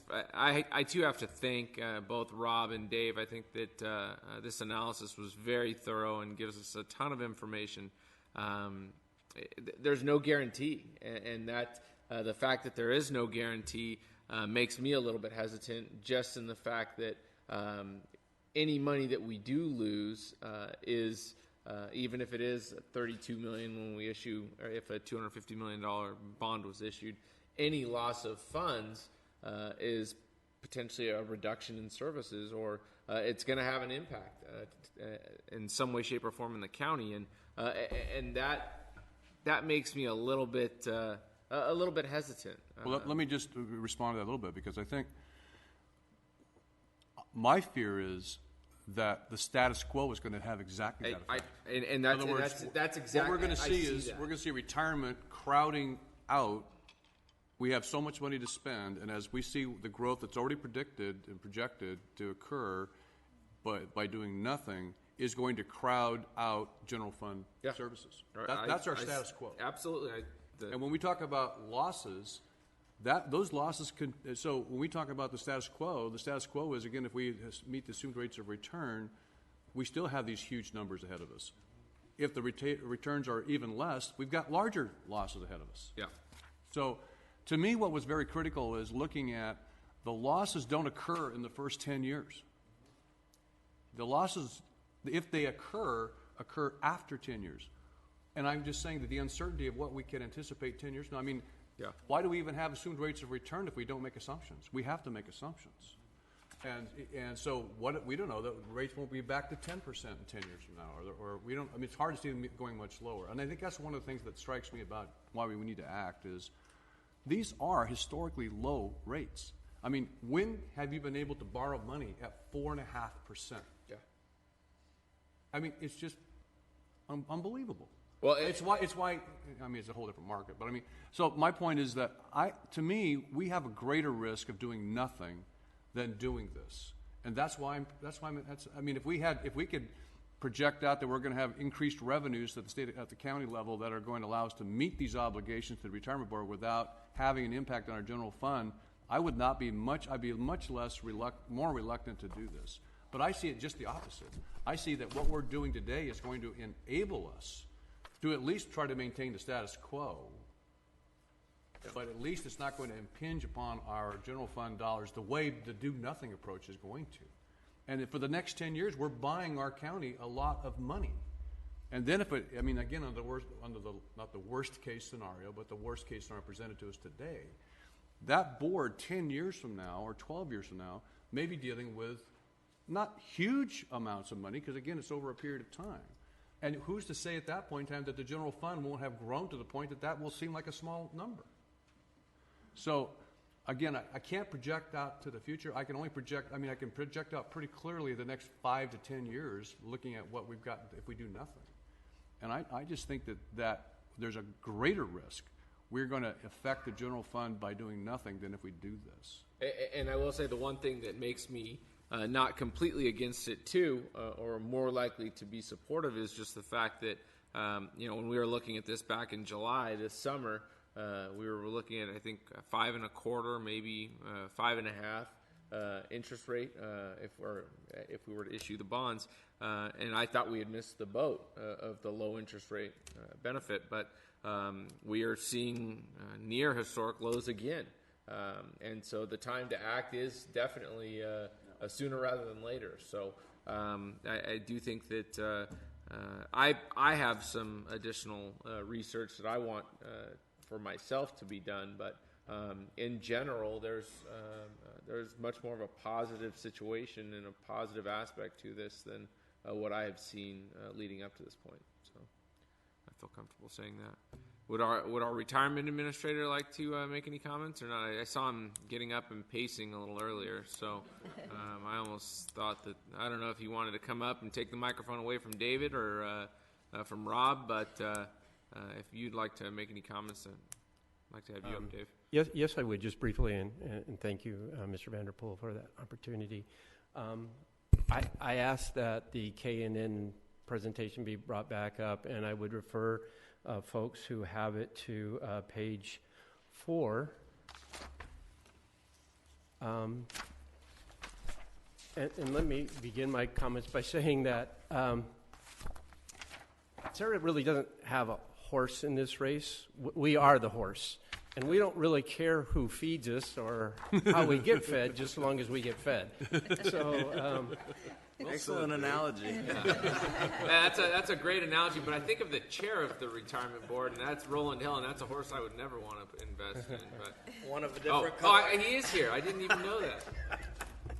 So how those additional contributions might come to us, be they through POBs or through other types of bonds or just from the general fund itself or employees or Santa Claus. We honestly don't care. We just want to see the promises that have been made to the plan participants be able to be met. But I did ask that this particular chart be looked at again because it indicates something that I think is of importance for the supervisors as well as the general public, in that it shows something that's accurate, that our 10-year average return for the prior 10 years is 4.4%. But it also illustrates the danger of taking individual time frames, whatever they might be, and extrapolating from them that, well, that's what we should expect going forward. And I will just point out to you all that if we take 10 years by adding 2 more years to our 10-year time frame, in other words, if we assume that in 2018 and 2019 we make 6.25%, less than our assumed rate of return, but drop off 2008 and 2009, all of a sudden the 10-year average return for Tessera would be 8.41% rather than 4.40%. So time frames have a real impact on determining what you all might be looking at as far as what you can project or expect to occur going into the future. And of course that's important for you all to consider because you're trying to get your hands around what can we expect to occur for the near term. And 10-year periods are fairly long-term projections. I think that it is very possible that Tessera could meet over the next 10 years our actuarial assumptions. And I say that not in part because I'm an optimist, but also because our investment consultant is also indicating that they are prepared to change their capital market projections and will be presenting a report to us within the next few months, indicating that their own capital market projections are increasing, that the expected rates of return are going up. And that's a change from what they presented earlier this year. Right. Yes, throughout this year. Yeah. Because they're starting to see that the economy is improving to the point that some of the market returns are actually being supported by the fundamentals within the marketplace, that the economy itself is improving, that there is growth that should take place, at least according to their projections. Dave, if you meet your assumed rate of return or exceed it, then that only benefits the POBs. Absolutely, and right. That's, so it works in tandem. It doesn't. It's when you're not able to meet your assumed rate of return that where there's potential issues. Correct. If it's low enough. And the reason that that's important, you got just one step in front of me, but thank you, because the reason that's important is because you were also trying to consider what is the size of an issuance that we should make, that makes sense, that is affordable, that will not have a long-term impact on other county services and the general fund. And if there is good reason to believe that investment returns might support a smaller issuance, then that is something you need to take into consideration. And I'll leave my comments to those. Thank you, Dave. And one thing that I do think would be appropriate is when the financial consultant or advisor to Sarah gives that outlook or report, would you please share that so that we can have that here at the Board of Supervisors as well? Absolutely. In the investment committee meeting earlier this week, we asked him when those will be ready, and the expectation is that he'll make a presentation probably toward the latter part of March. So probably sometime within the first quarter, definitely, and likely toward the end of that quarter. Great. Thank you. Any additional questions or comments from this committee. Personal break, I'll be right back. Okay. I'm after. All right, so now we have done that, we can move on to item D, which is the county council report. Jeff, you gonna give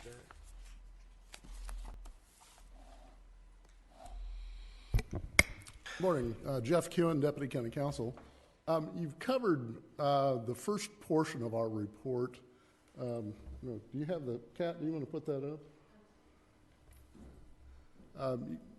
Dave and Rob covered briefly the issue of, if you issue POBs, does that money have to go to Tessera and does it reduce your UAL? The answer is yes.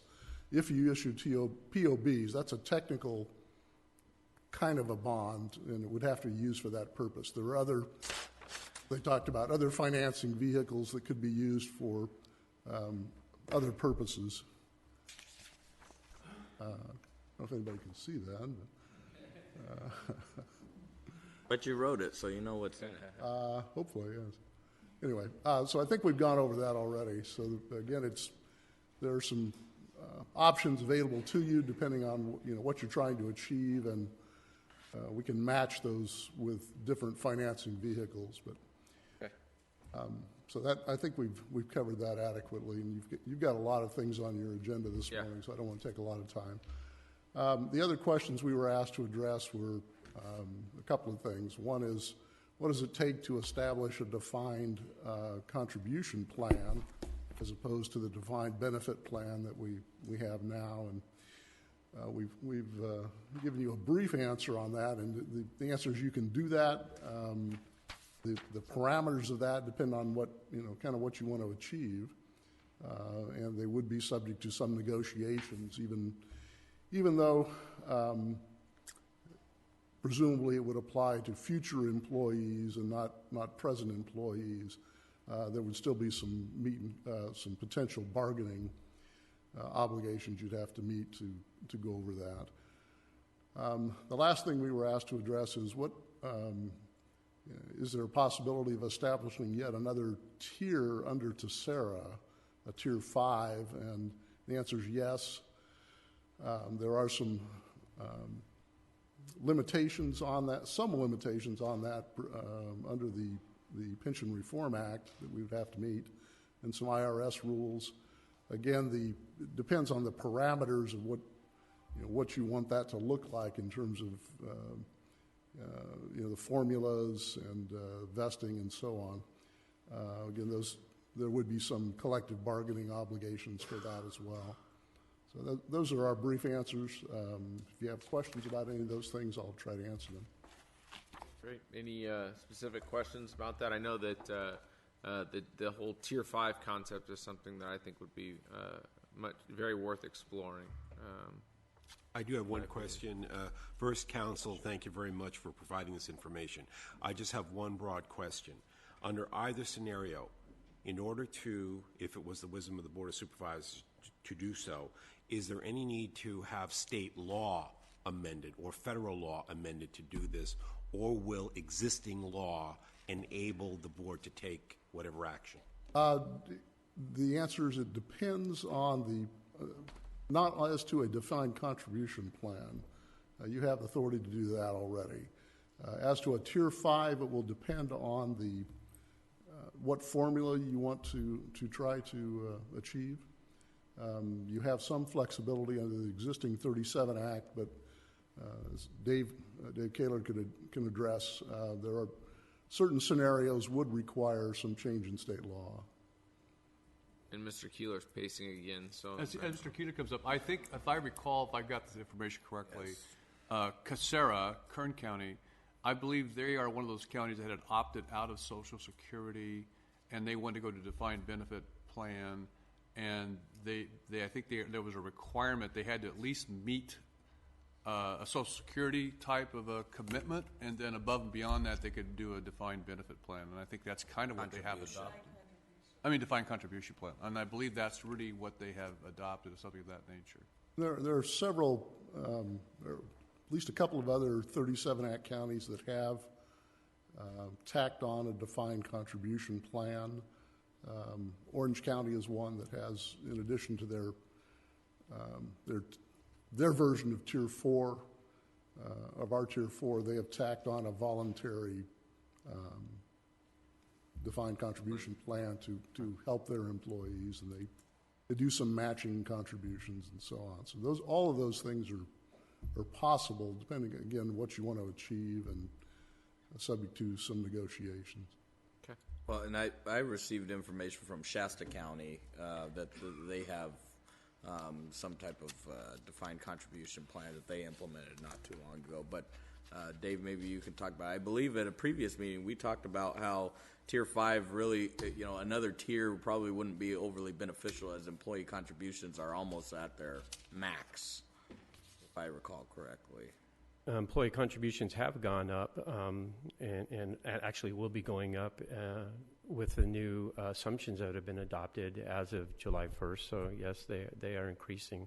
As far as a defined contribution plan, it would depend largely on what the employee contribution rate would be and what the level of the match might be, if any, from the plan sponsors.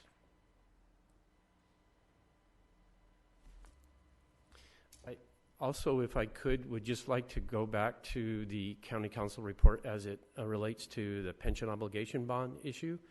Mr. Kuhn and I have discussed this back and forth, and as well as I've had some discussions with the actuary. And while we agree with county council's analysis that POBs, if issued and proceeds that come to Sarah, they do need to be used to reduce the unfunded liability, or the unfunded actuarial liability, more technically correct. We feel that there are still ways in which the county would be able to recognize the proceeds of a POB for funding purposes, but not necessarily for contribution rates, with the intent, if you have that, to be able to set aside a certain amount of the assets as a reserve against future development of new layers of UAL, which may or may not be something that you feel that you can afford to do, but I do think it's important that you at least know that that option is still available and on the table. The actuaries agree with our analysis, and we are continuing to have discussions with them regarding how that would work.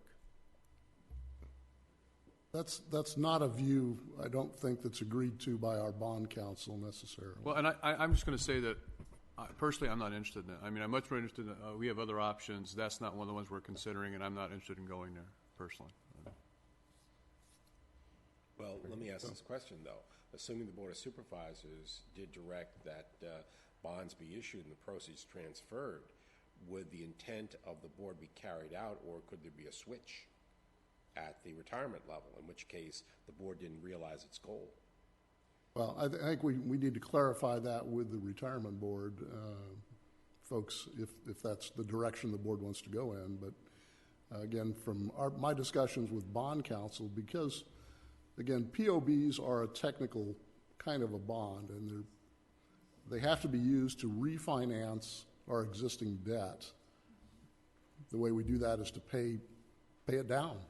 We give them the lump sum, they invest it. It reduces our UAL by that amount, and there you go.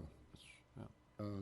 There's not, again, my discussion with bond counsel, not an option for them to hold on to it or trickle it into the fund or whatever. That would have to be some other financing vehicle, I believe. We feel differently, and if it's not an option on the table, there's really no point in going along with it any further. But assets are assets. The assets can be managed by the retirement plan in a variety of different ways, including carving out a piece of the assets, much like we do with the SRBR, which are plan assets, and used for a different purpose. So I see no real reason why we couldn't structure it that way, still meet all the requirements of the law as a POB proceeds, but in the same manner or a similar manner, use it, invest it differently, invest it with different rates of expected return, thereby lowering our overall assumed rate of return and protecting the county going forward from future unfunded liability layers. That's our position on this issue. Thank you, Dave. Thank you, Jeff. If we, as far as the Tier 5 or defined contribution, I think that's something that needs to be explored more and presented with some options. Because, when I look at retirement, right now we're looking at past issues that are now present issues that could be future issues.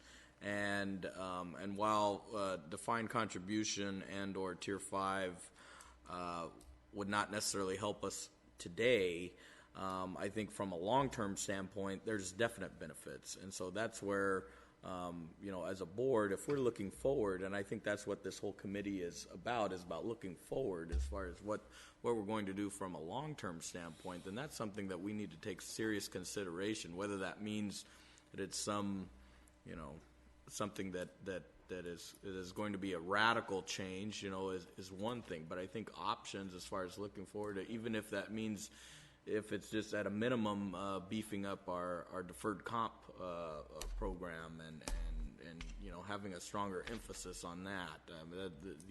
I think that's a direction I'd like to see us move towards. In addition to this, it's all of the above. And I also think that it's also important to point out too that the expanding or increasing percentage of Tier 4 members in the Tessera plan is going to benefit us well into the future as well. And yes, so it will. It is considering and planning for future boards and future stability at the county level so that we can continue to maintain a service level and stability in our general fund contribution. I agree with those comments, and I just want to add one other part of it, and that is that one of the great things about defined contribution plans are the portability. So when you live in a world where people we live in a much more mobile society, and the ability for people to take their retirements with them if they move along, the defined contribution plan is really designed to do that. And I think it obviously limits our future liabilities as a county, because once the money goes into the person's account, end of obligation. Yeah. That's why almost all corporations of the world have gone to that.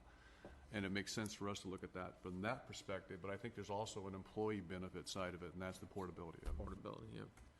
Well,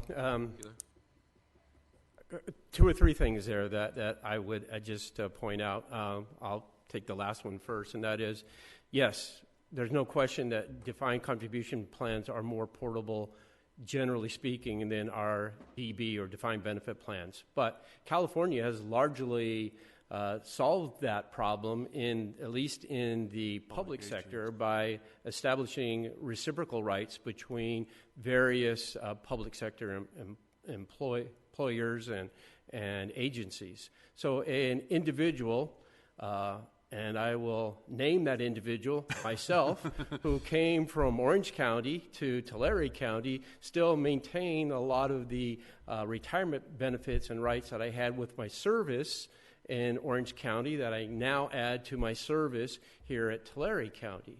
And so there is, while there are still portability issues that exist with DB plans, a major piece of those was resolved decades ago by the legislature, who indicated that the reason for establishing reciprocity was to encourage public sector employment and long careers in the public sector. So I think that issue is largely resolved, although still has issues that could be worked on.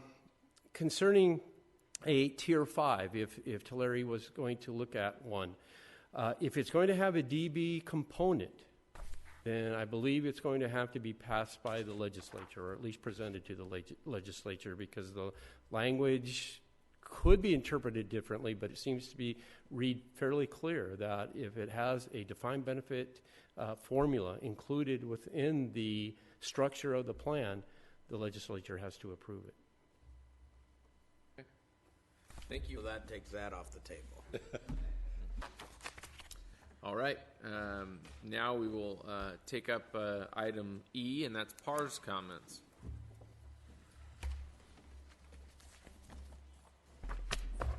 Good morning, Mr. Chair, members of the board. Thanks for the opportunity to be here.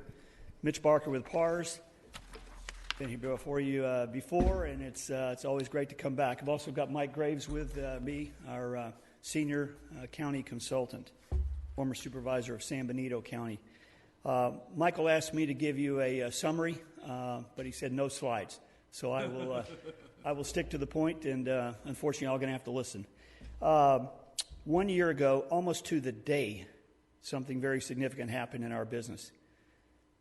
CalPERS lowered the discount rate, and that has sent shockwaves through our business and our market since then, and our phone hasn't stopped ringing. We are talking to all agencies, especially counties, and everybody, and on the 37 Act side has either lowered their discount rate or is talking about lowering their discount rate, or it will go down in the future, and they've already scheduled those. So it's clear that the pendulum has swung, and everybody's having to deal with this issue of lowering the assumed rate of return as we go forward.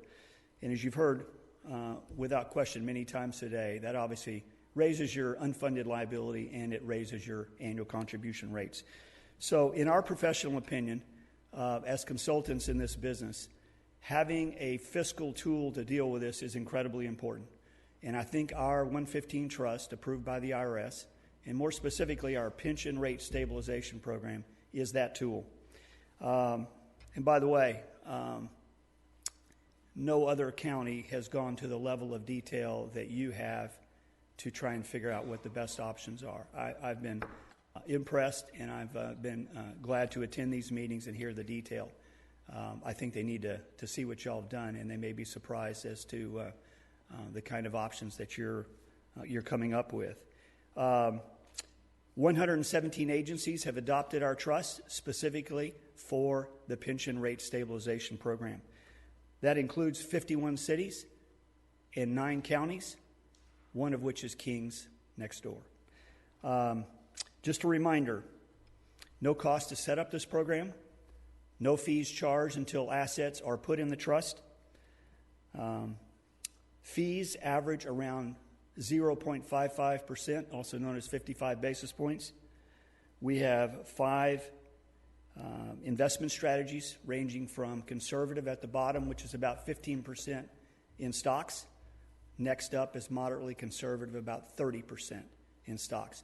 Those have been the 2 most common choices made by agencies out there. Why?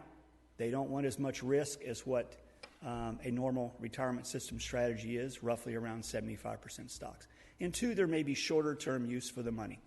So conservative has earned 4% last year, and on average 4% over 10 years. I think that's a good choice. Moderately conservative, the next one up, has been the most common choice. That earned 6.5 last year and about 4.5 over 10 years.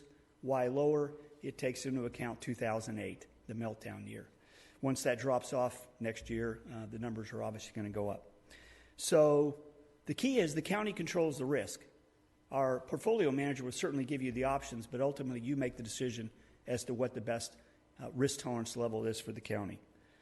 After adoption, whenever that is, and I hope it's soon, because I'd love to see y'all get going and start putting money to work, it takes 1 to 2 weeks after adoption to set up your account, after signed documents are received. So it's a pretty simple process. That's my summary. I'm ready for any questions. Any questions or comments? I would just say that I think this is a no-brainer for Tulare County. It's just adding to our tools in the toolbox that we can use to offset retirement increases that we know are coming in the future.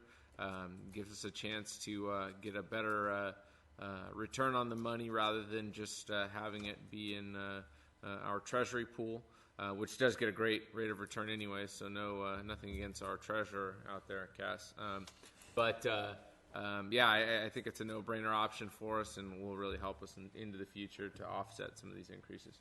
I think it really does a little bit what Dave was talking about, but it keeps it under our control as opposed to handing the control over to the retirement board, which I appreciate. And then as I said, I will never give that particular comment, though. I know. The other thing is that I mentioned before is that we've talked about these funds being available in case of a quote a rate stabilization from the standpoint of in case there was a shock having to do with retirement. But given our 10-year smoothing, we don't really have shocks. But I do think, as I pointed out, we could have shocks on the other side, which is on our general fund. We could be hit with some big hits in our general fund, and the ability to substitute these dollars for our contributions for retirement could be a big help to the county in a given year or two where that might happen. I see it really probably more of a probable use of funds. And then the other possibility would be, as we accumulate funds in this account, future boards may decide they want to allocate let's just take $10 million of this and put it towards our unfunded liability, and then and have the ability to help bring down that unfunded liability with the extra money that we would put into this account. So I think it's a great strategy going forward to couple this with a pension bond obligation. I think it positions the county very well to give us flexibility and save the county some significant money. Okay. Any other comments? Just very briefly, I want to thank PARS, gentlemen, for your participation and the significant insight that you provided to this process. Thank you. All right, and now we will. We have got on here to Sarah comments, but Dave, you've talked quite a bit, so I'm going to unilaterally cancel that section. But to wrap up this item 2, I think that we do need to take formal action as a subcommittee to forward a recommendation onto the board. Is that correct, Council? Okay, so given that, we have talked about several different areas here, and so I would entertain direction. I would, if it's a form of a motion, move that we move forward with recommendation to the board to issue towards the issuance of pension bonds in the area of $250 million, with the 10-year call and the various comments that have been made and brought to us as far as how that would be structured. And then also we would entertain the 115 trust at the moderate rate of investment return as a recommendation to our board. And then any comments on due diligence into Tier 5 possibly or not? I think Tier 5 is off the table, but we can still look at defined contribution. Looking more at and I would include the idea of a further evaluation of defined contribution plan. Can I just ask a question? Dave, was your comment on that because we're at PEPRA maximums? Is that what you're? Is that what you're? No, PEPRA maximums are concerned, and I'm not sure exactly what you might be referring to as far as the. Well, when we talk about it, it has to be PEPRA compliant. Aren't there formulas in PEPRA? Yes, there are benefit formulas. Okay. And I thought that the benefit formula for general in PEPRA is 2 at 62. 2% at age 62 is correct. Okay, and is that what we're at on our Tier 4? Yes. Okay. Which increases to 2.5% actually at age 67. So it's much structured, much like our other tiers are, in the sense that the formulas increase in value depending on the age of the individual. Well, let me reframe my motion. I mean, I guess it sounds like there might be some small modifications we could make to another tier that would come into all fours with PEPRA. If we're not there now, if there's some flexibility, we could be looking at that. So I don't have a problem with doing that. But what you said before, if we were looking at major changes, we'd have to actually look at state legislation to change that. Right, and perhaps if that was your question, Ms. Peterson, if since we're at the maximums with PEPRA, could we have a Tier 5 that was lower than what the PEPRA requirements are? Yes, we could, but I still believe, based on the way the language of the section in PEPRA is written, that we would likely have to go back to the legislature, even with a lower benefit formula, because it includes a DB formula. Okay. That we might be able to get around that, but that would take additional, I think, legal analysis before we're comfortable in saying so. I don't have a problem. May I make a suggestion for your consideration? At this point, with regard to the defined contribution requirement, Tier 5, give direction to legal counsel to explore and report back so that we can keep it moving. Yeah, I agree. I apologize for missing part of the PARS comment. But the moderate amount was what percentage? It's 50% stocks. It's the, But what was the anticipated rate of return? 8%, I think. Well, that's what I was thinking. Memory. Four was the low, and then this is the next one up. Moderate was at Moderate 6.5% was over the last. moderate, over the last year ending September 30, earned 8.95. Over 10 years, 5.08. Most common strategies, Tyler, since you're out of the room, is one notch below that, moderately conservative. But the moderate is third on the 5 scale list. Okay, I'm fine. I didn't want us to go too low. That can be decided down the road. Yeah, maybe just it can be decided at the board level too. That's the recommendation. Second. That's the motion. That's the second, and I will say that doesn't necessarily guarantee votes at the Board of Supervisors meeting when we get there. But Disclaimer. it does get. I think that this whole thing, this whole conversation that we've been having, this deep dive we've done, should absolutely be considered by the full board, and I'm very supportive of that. You know, just on a legal note, I'm not. How do we even take formal action at this committee? I think it's more direction. I think it's more direction, Yeah. right? It's not really a vote. We don't need a formal motion then. Is it an action item, Candace? Technically, we only have 2 members, Yeah. Right, so right. That is true. I'm not a member of the committee. I'm Well, counsel. and I think I'm an alternate. right. Bar. So I mean, we don't really have Okay. formal action. Can an alternate make the motion? Because the alternate did make the motion. Well, there's no. Well, then it's motion just to make. direction. Direction has been That's given. my So I'm not point. making a motion. Hey, I'm if suggesting you a- really want to have fun, come to a water commission meeting where approving minutes is a I'm challenge. not making a motion. I'm suggesting a course of action. It's Okay. bad when the Recommend farmer it. has to give legal. That's suggestion. The direction is noted. All right, thank you. Yes. Appreciate it. Direction is Next, we'll noted. take up item number Thank you item all. number 3 on our agenda, which is a report on Health and Human Services agency budget. Thank you. Thank you, guys. Thank you, Mike. And defined contribution options. Yes, only move. You don't want. Good morning, Mr. Chair, members of the committee, CAO and Deputy CAO Amansa, Jason Britt, HSA Director. Today we know you have a busy agenda, so we're going to try to move through this as quickly as possible, but yet at the same time provide you with adequate information and education. And so as everything we do at HHSA, this will be a team presentation. I am accompanied by Rob Stewart and as well as Juliet Webb, our Director of Human Services, who will be able to answer some of the more technical questions perhaps over the in-home supportive services process.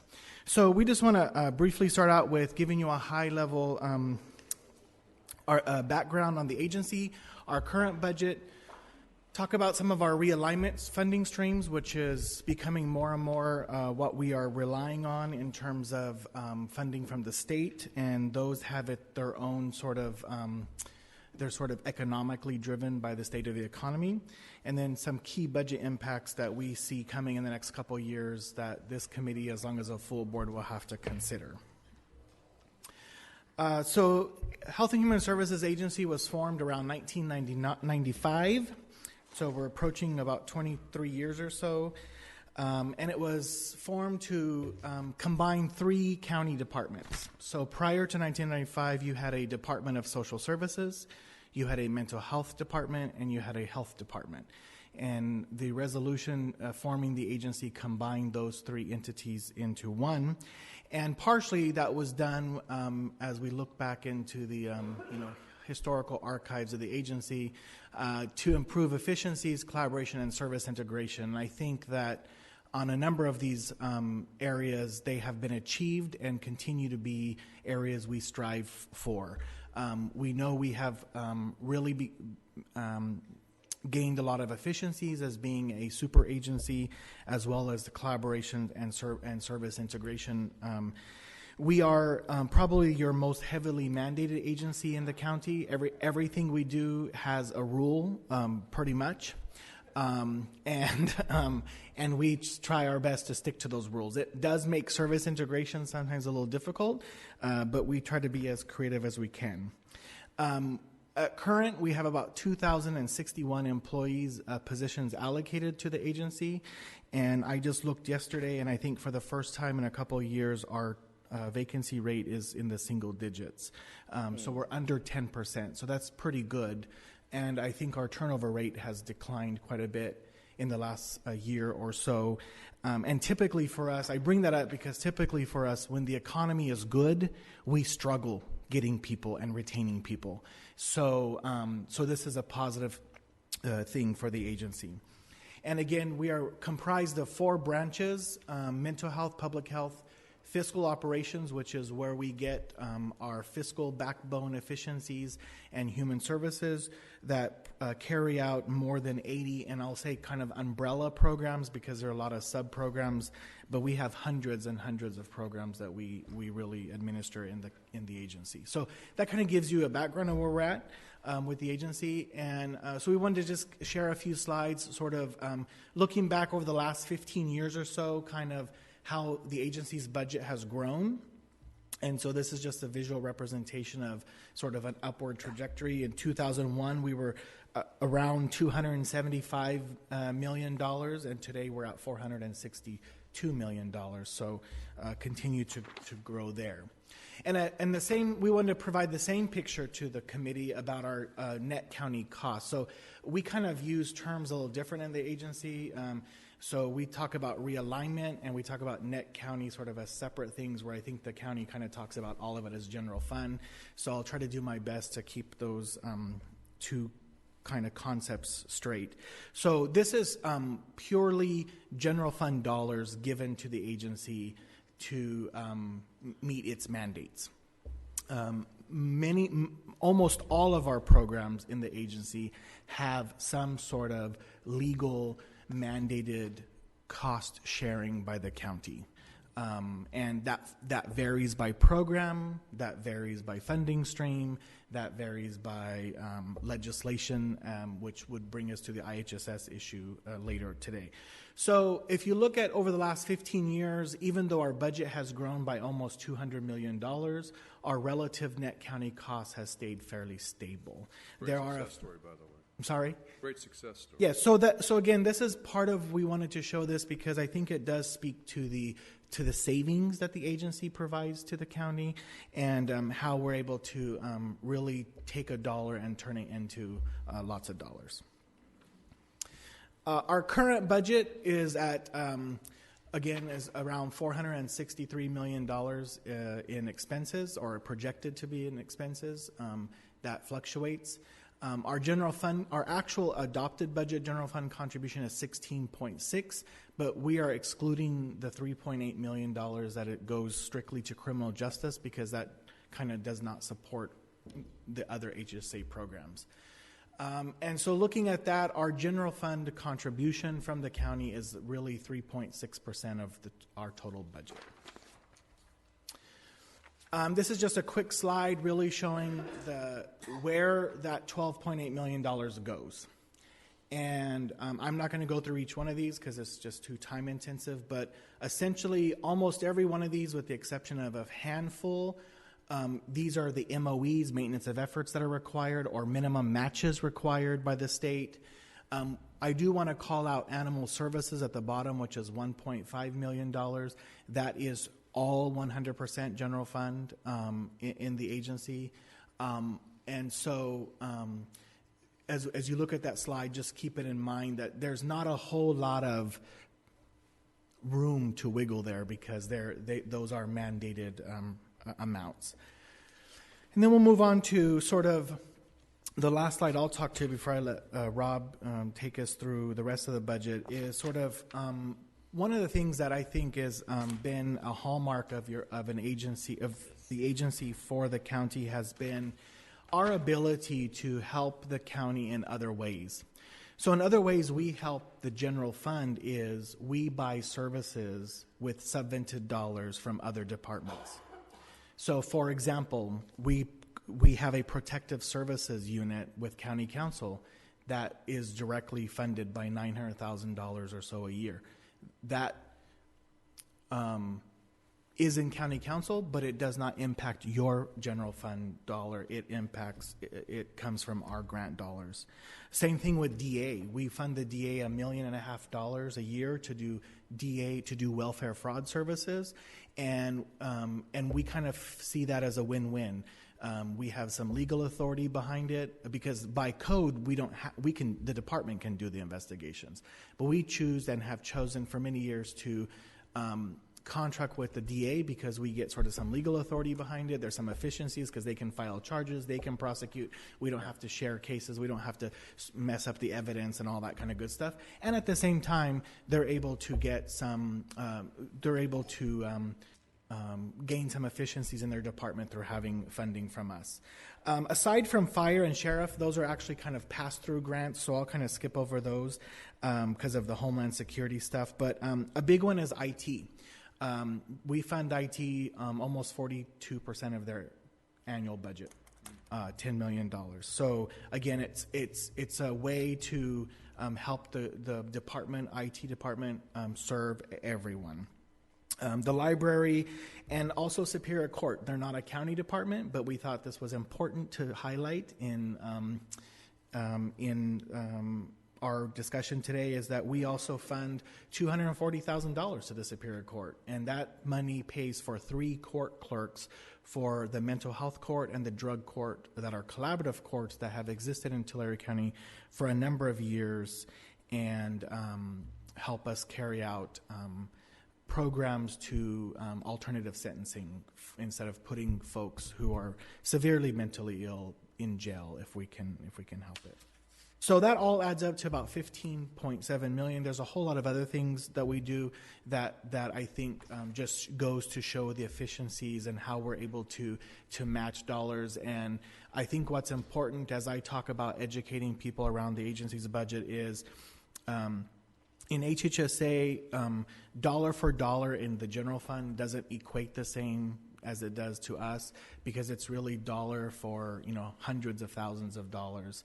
And so it kind of gets a little complicated to kind of talk about that.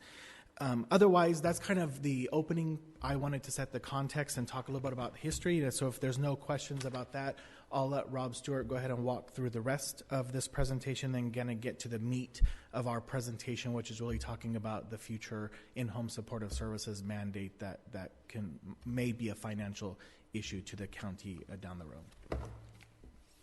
Good morning, committee members. Thank you. I wanted to apologize briefly on this slide. The published version and the paper copy you have in front of you, we got corrected copies, but the total at the bottom was incorrect. So you should have the corrected figure, which is displayed here. Took my question away. Great. So I'll continue with just a brief overview. Jason mentioned the kind of umbrella programs that we have, so we'll take a brief glimpse at each of the branches. Mental health branch, we have these divisions or categories of programs. We have mental health traditional, and I won't go through each of these in detail, but you can see the corresponding budget amount and the FTEs, the number of allocated positions we have to each of these programs as well.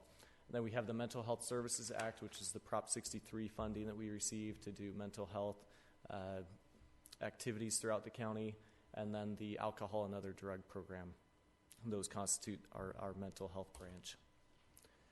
For the public health branch, we have health administration, we have the Public Health Emergency Preparedness Program, a wide variety of public health programs, the Criminal Justice Healthcare Program, health operations, which is primarily our clinic operations, and children's medical services.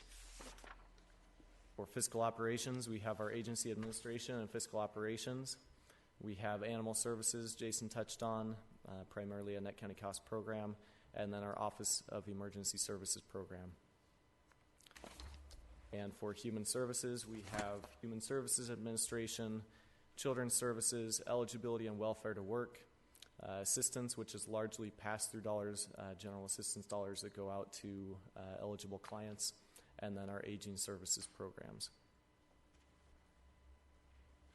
I'll spend a few minutes discussing our realignment funding, as this is a key part of the funds that we receive in addition to our allocation and grant funds.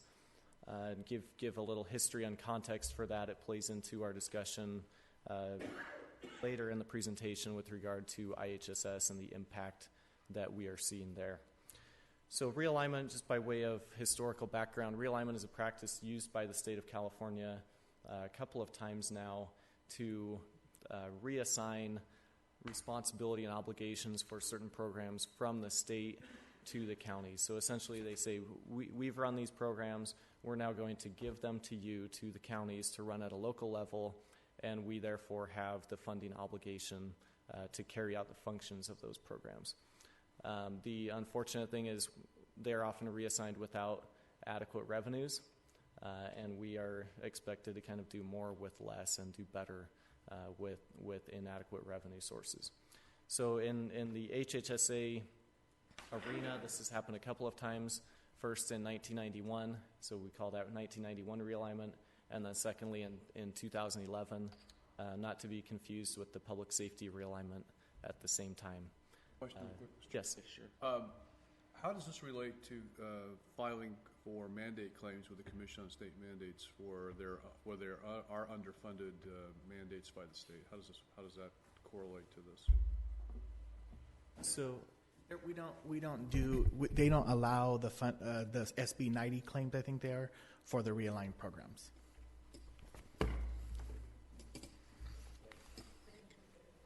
I knew you would like that answer. But essentially, the realignment funds act as local revenues that we are able to use in lieu of general fund to act as our matches and maintenance of efforts for a number of programs. But we do have specific general fund maintenance of efforts specific to our realignment dollars in order to draw down those dollars. So 1991 realignment, this represents a funding and program transfer of responsibility for health, mental health, and social services programs. It was a large number of programs.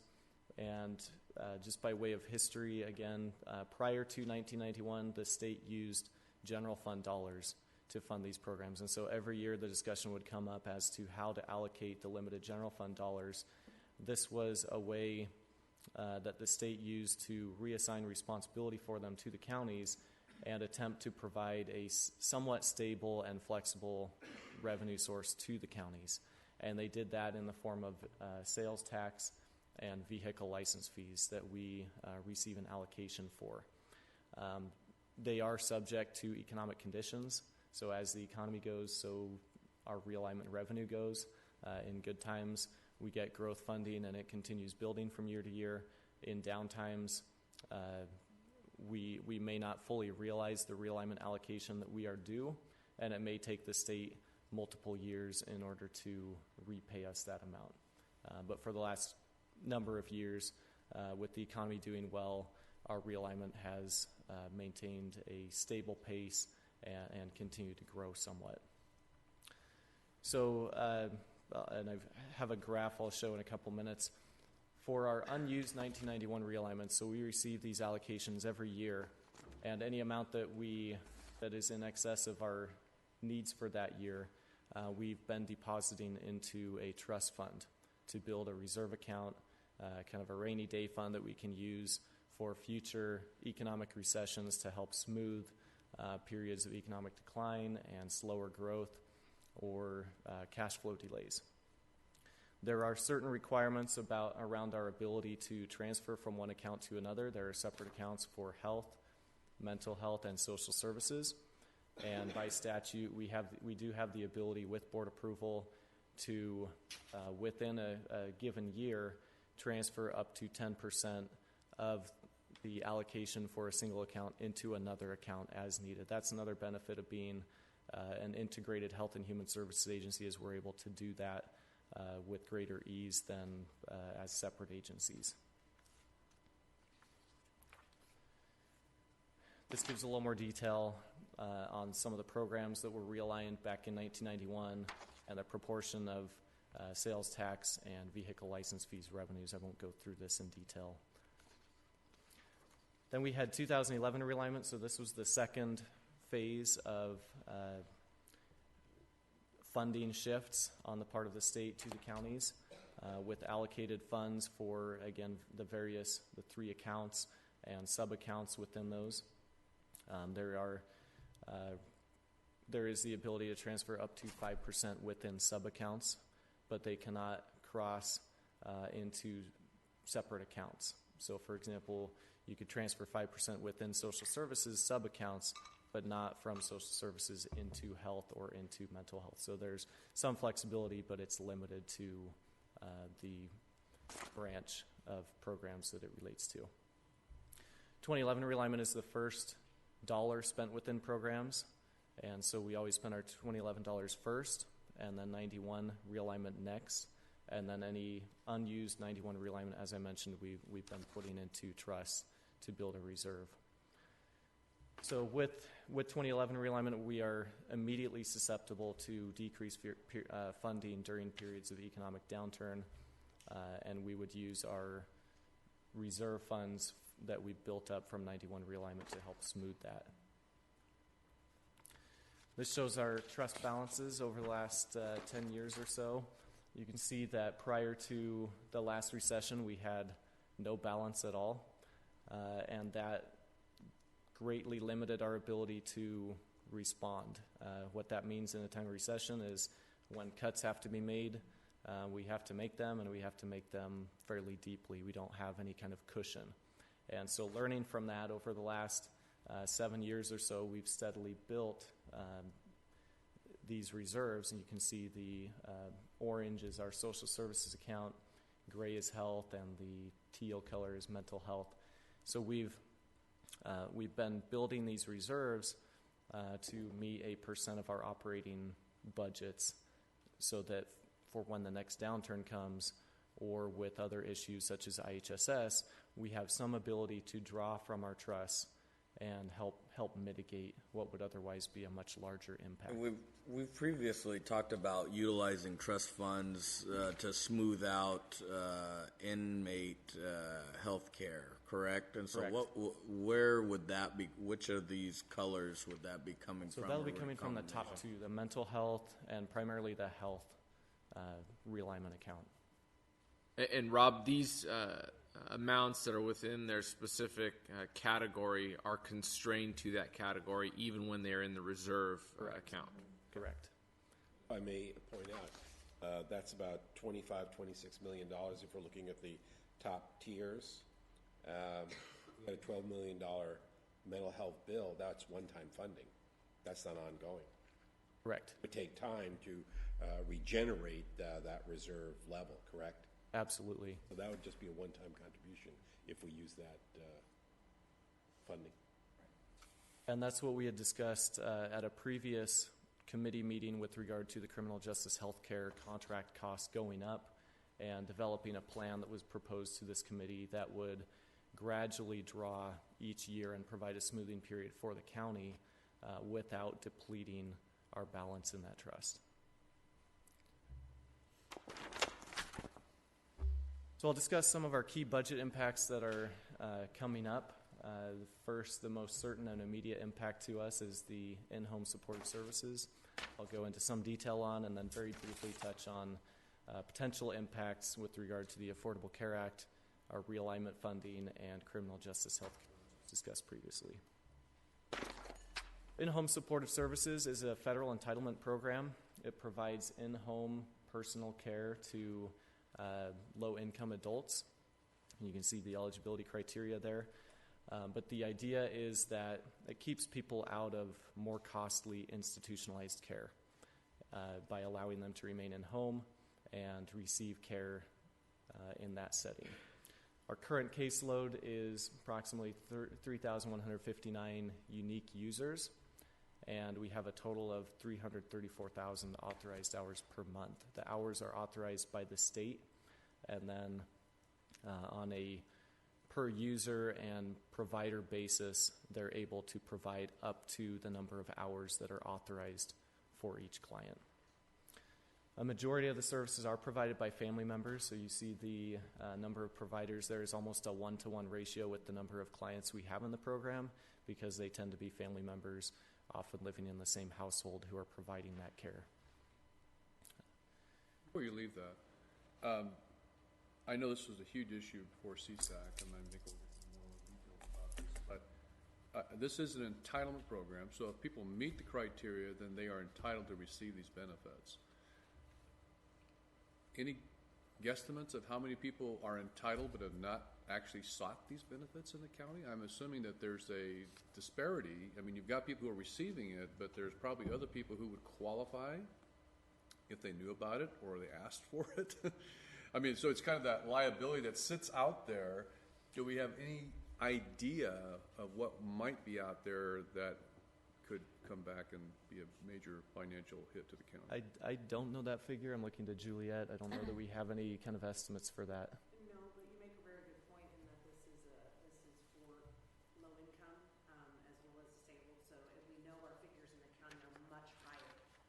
So yes, there are likely a lot of folks who would qualify who are not currently seeking services or are not eligible because they're not at 65 age.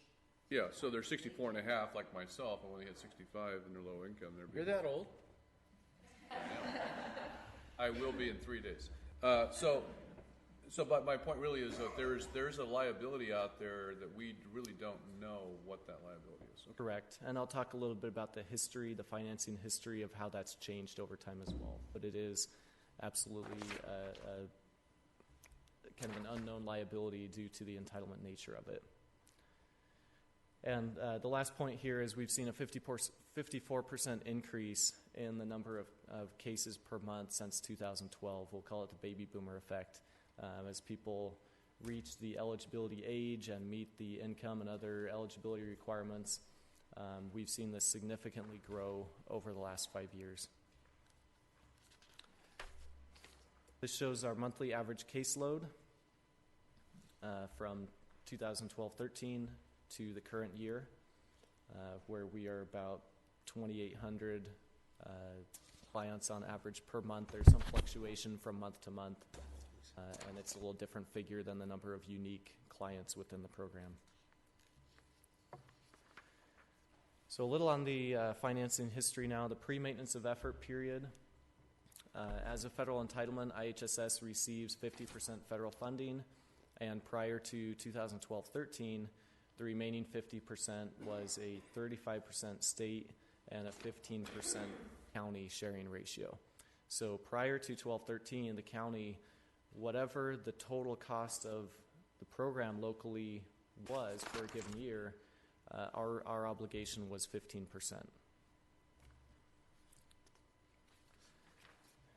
Coordinated Care Initiative came about in 12-13, and this changed that ratio.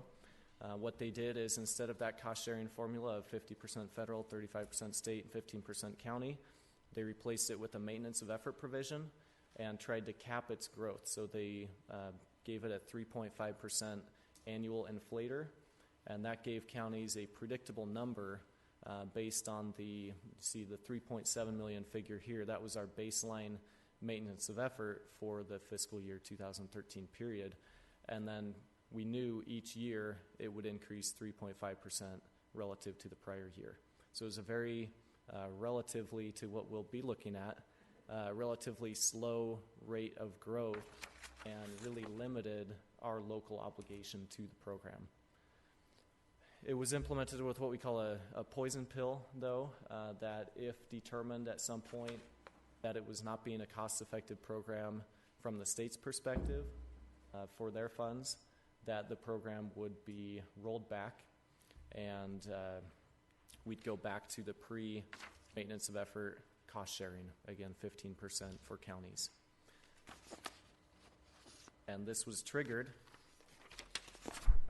and well, brief note on the savings during that period. So from fiscal year 2012 through 2016, based on this change from a 15% county share to the CCI MOE with a 3.5% annual inflator, our cumulative savings over that period was $5.8 million.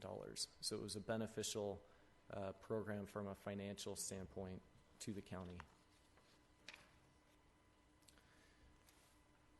There have been a number of federal and state changes that have impacted the IHSS program, so I'll highlight a few. Again, during that same period, there was a restoration of the 7% hours reduction. That the hours were previously reduced, and then that was restored later by the legislature. which for Tulare County means 201,000 hours per year, which translates to approximately $2.1 million of additional cost. And that took effect in 2016. Also in 2016, the Fair Labor Standards Act went into effect on February 1st, and this added additional benefits to provider compensation in the IHSS program. So in addition to base pay, they are now eligible for overtime, sick pay, and travel time, and that significantly impacts the cost of the program as well.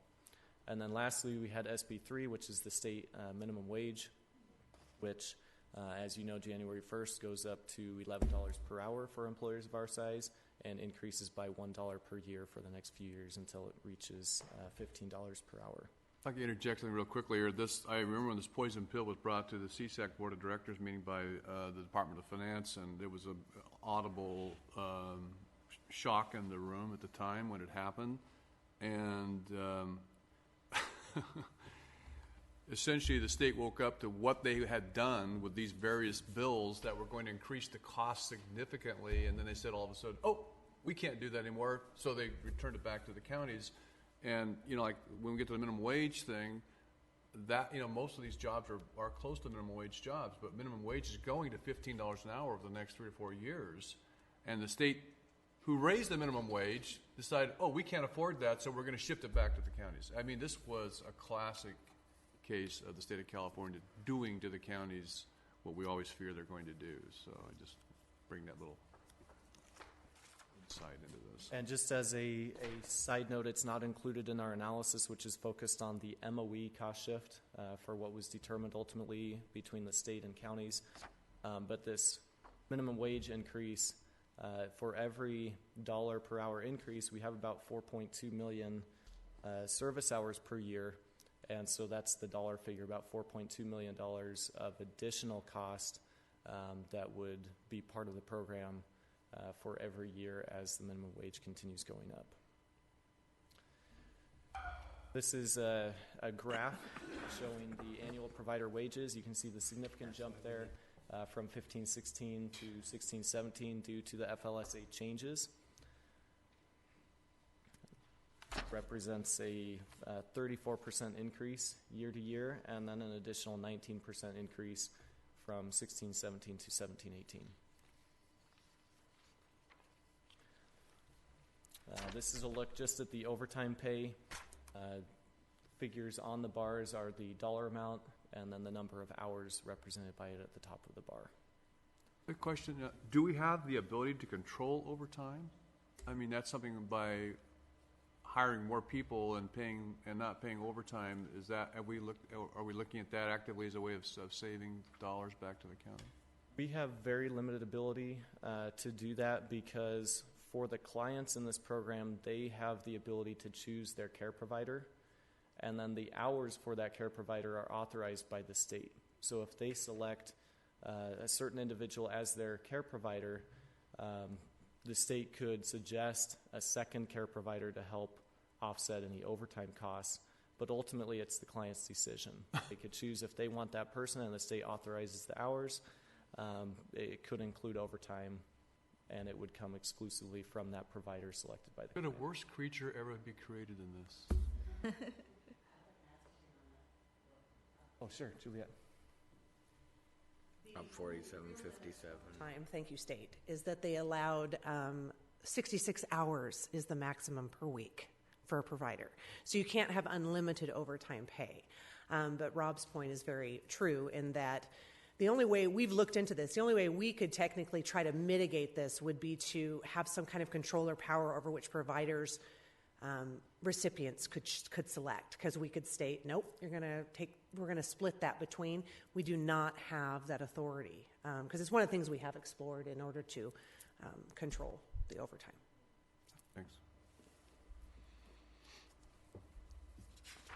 This is a brief glimpse at the total provider pay with the orange bar at the top representing the overtime that we just saw, so you can see the relative amount to the total pay.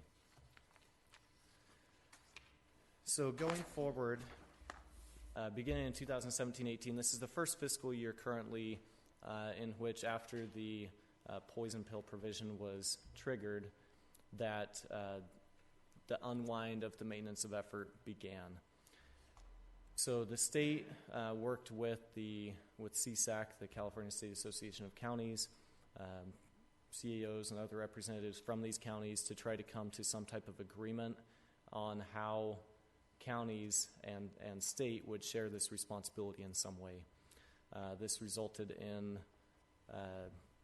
$625 million that ultimately the state is shifting back to counties. So the MOE cost shift, when we talk about that, it's a $625 million transfer of financing obligation from the state to counties statewide over a 5-year period. And so what was agreed upon by the state and through negotiations with CSAC is that the state would provide some general fund offset during a multi-year period. So the offset is $400 million in 2017-18.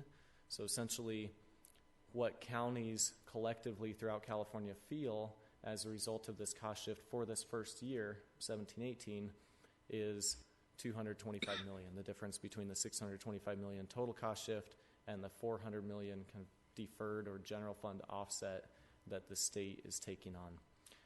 Then each successive year, they're tapering that back. And so their portion declines as the county portion grows each year. So in 18-19, the general fund offset drops from $400 million to $330 million, then to $200 million the following year, $150 million, and then $50 million per year until the full $625 million has been transferred to counties. And what I might say real quickly about that is that the general statement that's been made at CSAC many times is that they feel like this really bought counties about 2 years. They feel like 2 years are doable for counties, but after that it becomes unsustainable. So there's a lot of work that will be dedicated to this particular issue by CSAC and all 58 counties that are so heavily impacted by it, because this is not a sustainable model. But the other comment that's being made is that there's a new governor, and so this is really Governor Brown's opportunity to pass it on and say, this is whoever takes my place's problem, not mine. Well, that's true. And there is that discussion about a reopener in a couple years with a new governor. We view that as unlikely, as was commented about the impact to the state from the previous arrangement under CCI. They may have a similar take on this arrangement, that really it's a good deal for the state, and there may not be a lot of interest on their part in reopening and taking back some of that state obligation as it's being transferred to counties. So there is that potential.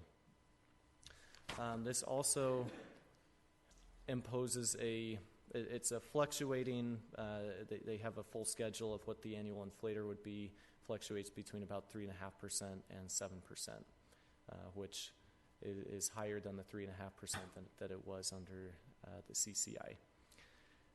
Another part of the solution that they came up with is to redirect some of the realignment funds from other programs to IHSS. So it's kind of robbing Peter to pay Paul, and we take that into consideration as well, not only the impact to IHSS directly, but also limiting our flexibility and opportunity to carry out obligations under some of our other programs.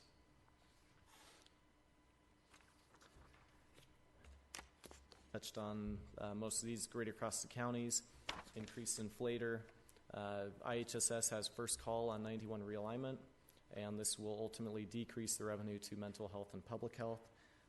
All of the growth funds for public health and mental health realignment will go toward IHSS. 100% of that growth will go toward IHSS for the next 3 years, and then 50% of that growth will go to IHSS the subsequent 2 years.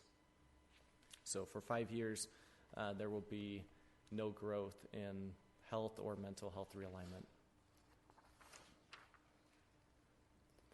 This shows the full MOE cost by year for IHSS, beginning with the current fiscal year and looking out 5 years. So our current MOE had increased about $600,000 relative to last year, as the first step, that $225 million after the general fund offset on the part of the state is applied.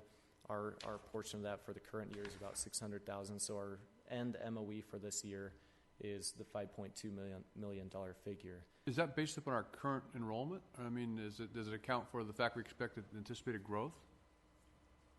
It does. So it began with about a 4.6. It adjusted every year in the past already, and this is just a more significant increase to that MOE now because of the shift back to counties of the MOE. So it grows then from 5.2 to 6, 7.7, 9.3, and then to 10.7. So it more than doubles by the end of this period in a few years that we're looking at. And then this is the incremental or marginal MOE cost increase by year. So this shows what the relative increase is from year to year, which was reflected on the previous slide. But this shows the incremental increase to it. Keep in mind that it compounds. So the $592,000 for 17-18, that then gets added on top. It's a $956,000 relative increase. Why does it look so bad? Yes. So it continues compounding year to year, and so you can see by a couple years out, we're really looking at a $3 million relative increase to our MOE compared to the prior year. This is a look at what our MOE was, the darker orange color there, under the CCI MOE, again with that 3.5% annual inflator, which was very predictable, and a very slow pace of growth relatively. That shows what our MOE would have been under that, and then the yellow bar, which goes up precipitously, is the current MOE. So this is with the MOE cost shift, again without consideration to minimum wage impact and so forth, but strictly with the MOE cost shift from the state to the counties. So it shows you what the difference is between the two. So unfortunately, due to the entitlement nature of this program, we're very limited in what options we have to try to control costs in kind of the typical ways that we would do, looking at tightening eligibility or reducing service hours. We can't do that in this program. We have very limited tools, and we don't have the legal authority to do that due to entitlement nature. So this is kind of the options that we have, or solutions that we continue to implement to try to control the costs. We continue to look at our public authority and administration costs. So on the administrative piece, we try to keep that very low. And then we comply with the functional index rankings, which are the minimum service requirements. We adhere to those very closely, much more closely than many other counties, which results in the minimum number of hours necessary and the minimum amount of cost to fulfill our obligations under this program. For external solutions, we talked briefly about the reopener of SB 90 with a new governor in a couple of years. That's a potential. That's what CSAC is focusing a lot of energy on right now, gearing up for that. And then the other option being entitlement reform, which may be coming again at the federal level. And we'll have to see how that may impact this program as well. If there are changes to eligibility or other requirements, that would impact the program. So just a quick comparison to how we do relative to the statewide average. The average provider cost per hour statewide in 17-18, the current year, is $13.50. Locally in Tulare County, it's $11.87. And then for the average monthly hours per recipient statewide, for the current year, it's projected at 105.2, and for Tulare County, we're at 95 hours.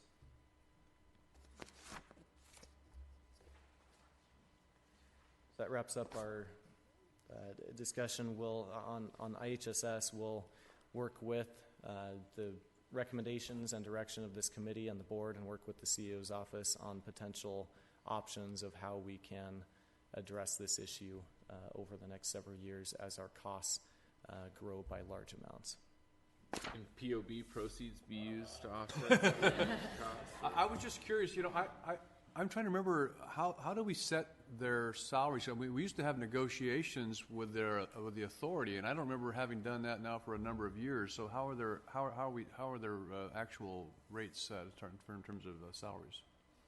I'll let Juliet speak to that. We do have a bargaining unit, and as far as we know, they haven't approached HR&D for the upcoming year with the minimum wage change. I think the unions were holding out. We have a contract which expired, actually, I believe in, June. So they were in front of the board actually this week was the notification that they would be going up to the minimum wage come January 1st of $11.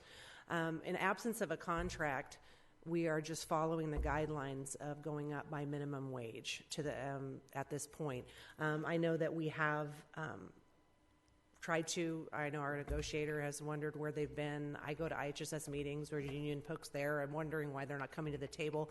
I think they might have been waiting for the outcome of all of this to occur to figure out is it in their best interest and to when to strike. Because if you recall, part of the Coordinated Care Initiative, if it had not failed and they hadn't put the poison pill into effect, was to put statewide bargaining into effect. They were going to take bargaining away from the counties, which may have been not so beneficial for Tulare County, as it likely would have provided provider wage increases that would have been averaged across the state. Yes, and we're significantly lower than many of the county.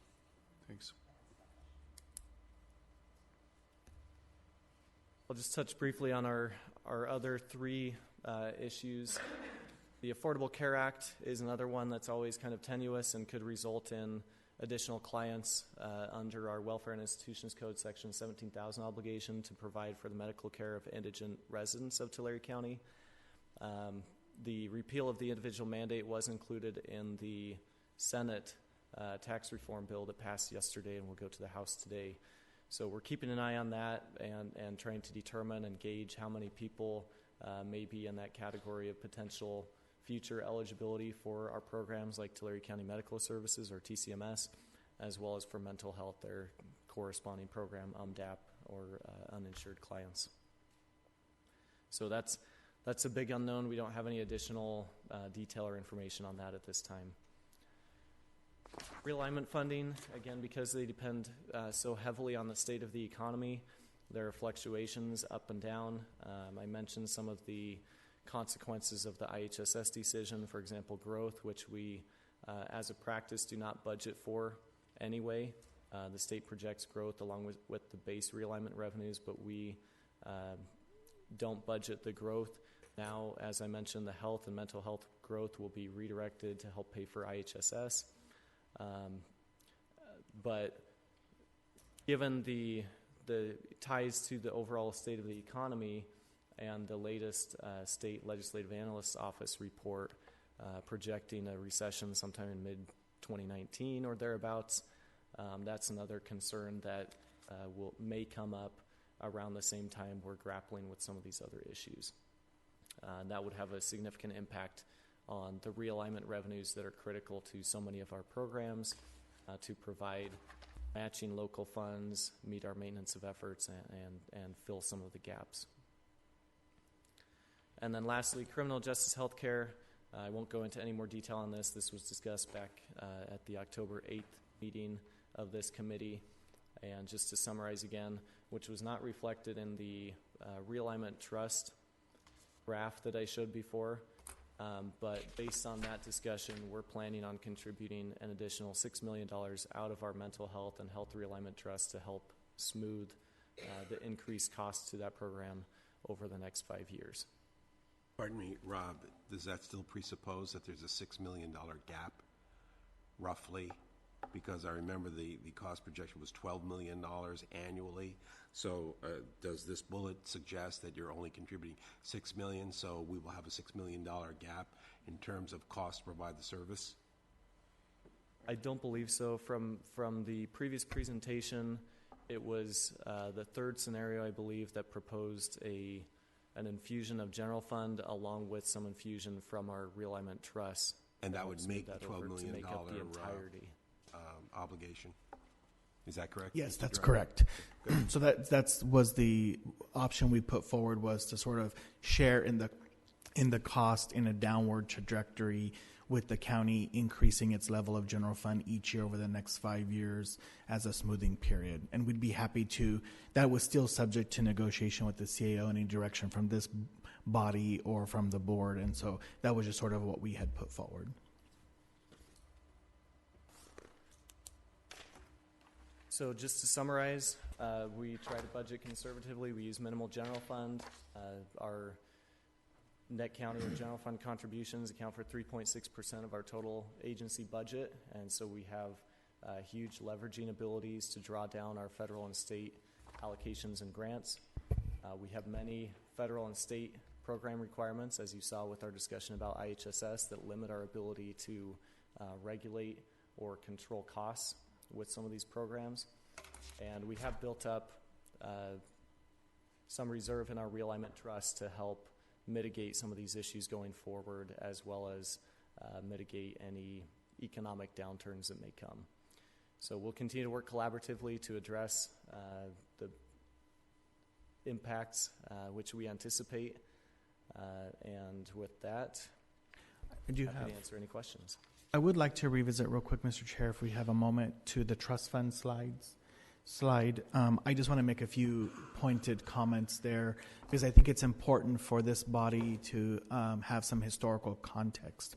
So some of the reasons why our trust funds have grown so rapidly over the past 5 years has been primarily due to high realignment growth that we do not budget. We have always had the policy in direction from the board, as well as with the CAO, to never budget realignment growth. So realignment has been very healthy over the last few years as we've entering our 9th year of economic prosperity.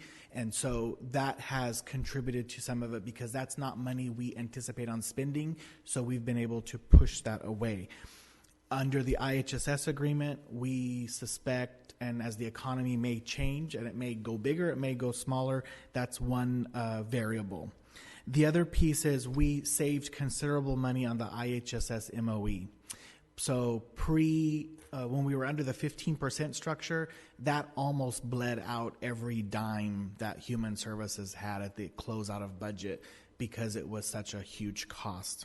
So that has contributed. So with that going away, the growth of these funds may look much smaller in the coming years. The other factor has been the Affordable Care Act. Regardless of philosophical differences, has been an economic benefit to our department, not only in essentially almost eliminating any Tulare County Medical Services costs, but increasing clinic revenue by several $1 million. So that's what's contributed, that may or may not start to slip away as the weakening of the Affordable Care Act appears to be happening through singular bills as they pass through Congress.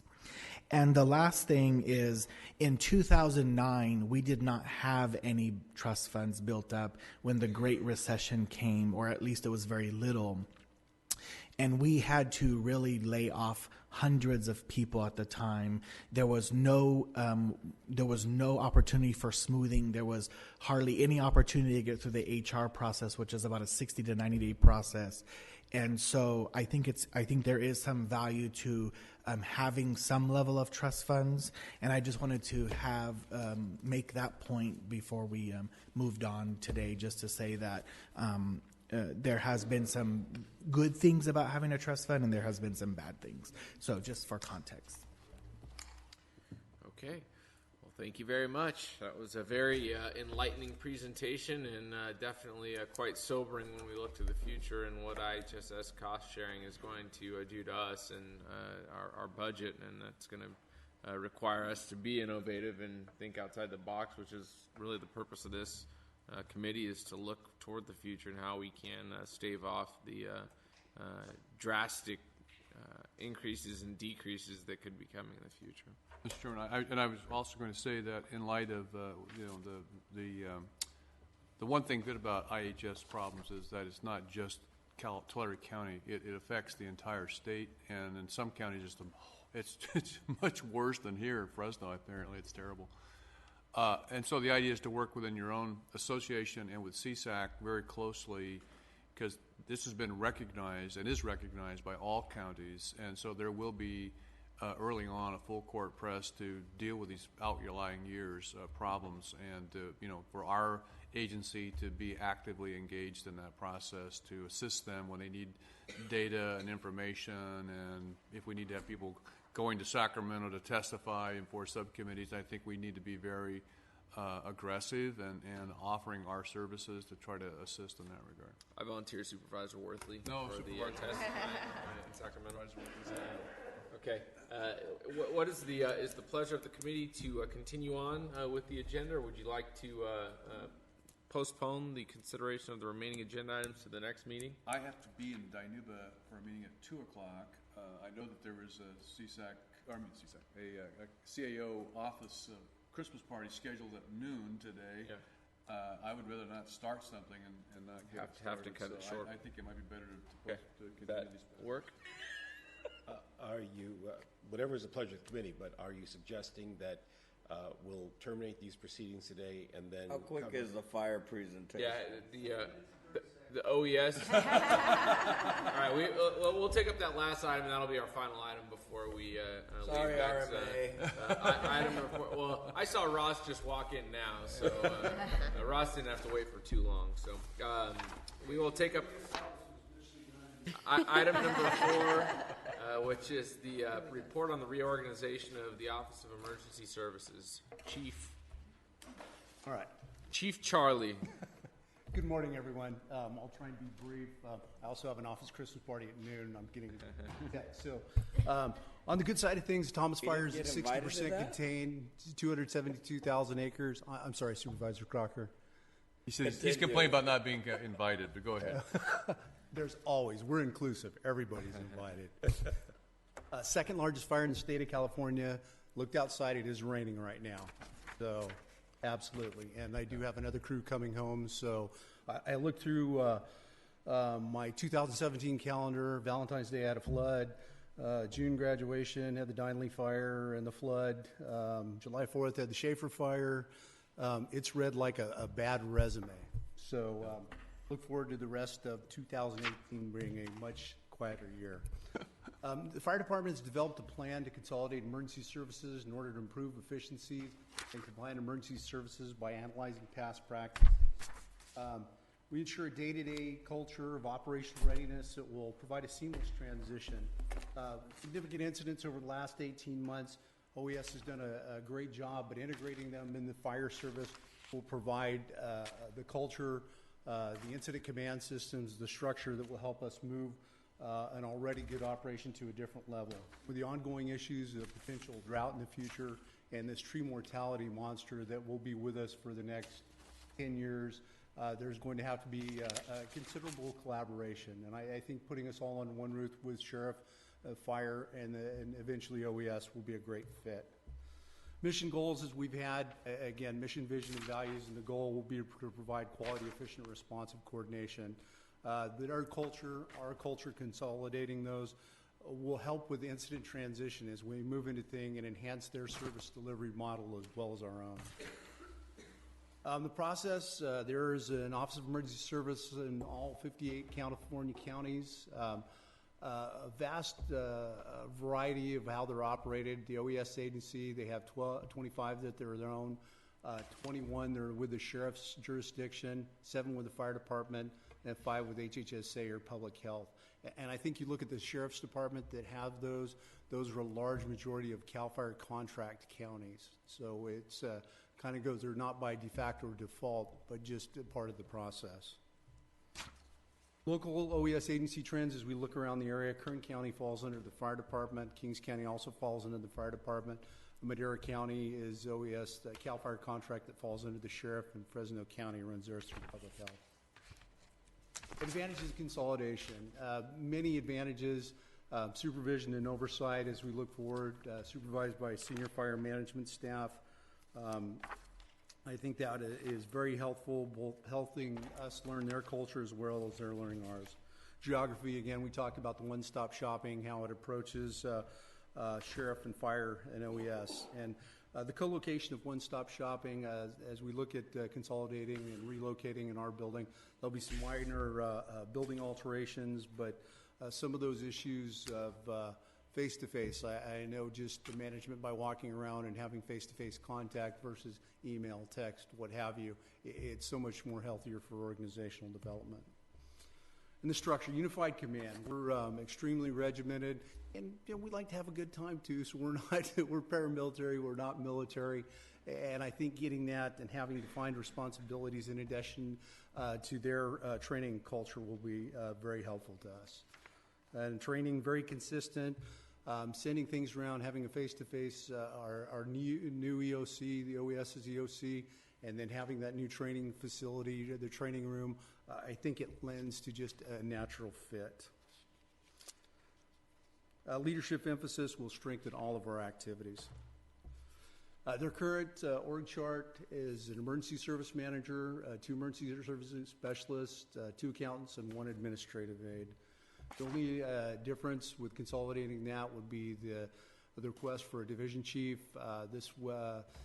As you look at the fire department and some of our large-scale incidents, and I think we've had a pretty good litmus test with the Cedar Fire, the Pier Fire, all these majority out-of-county incidents. When I look at having 2 division chiefs, myself, I will run the operation.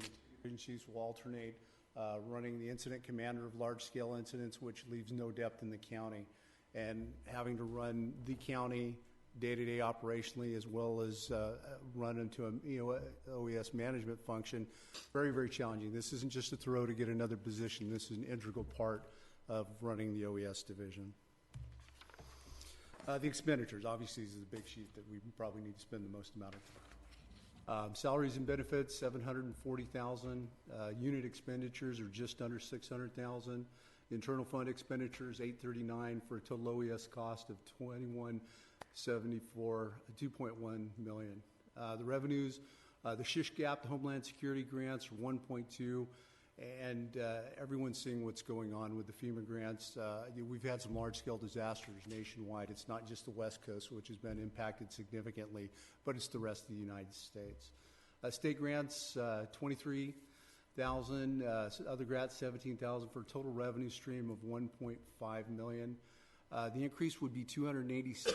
That would be about 160 of the division chief position. The other 2 are accountants, which are shown as HHSA overhead costs.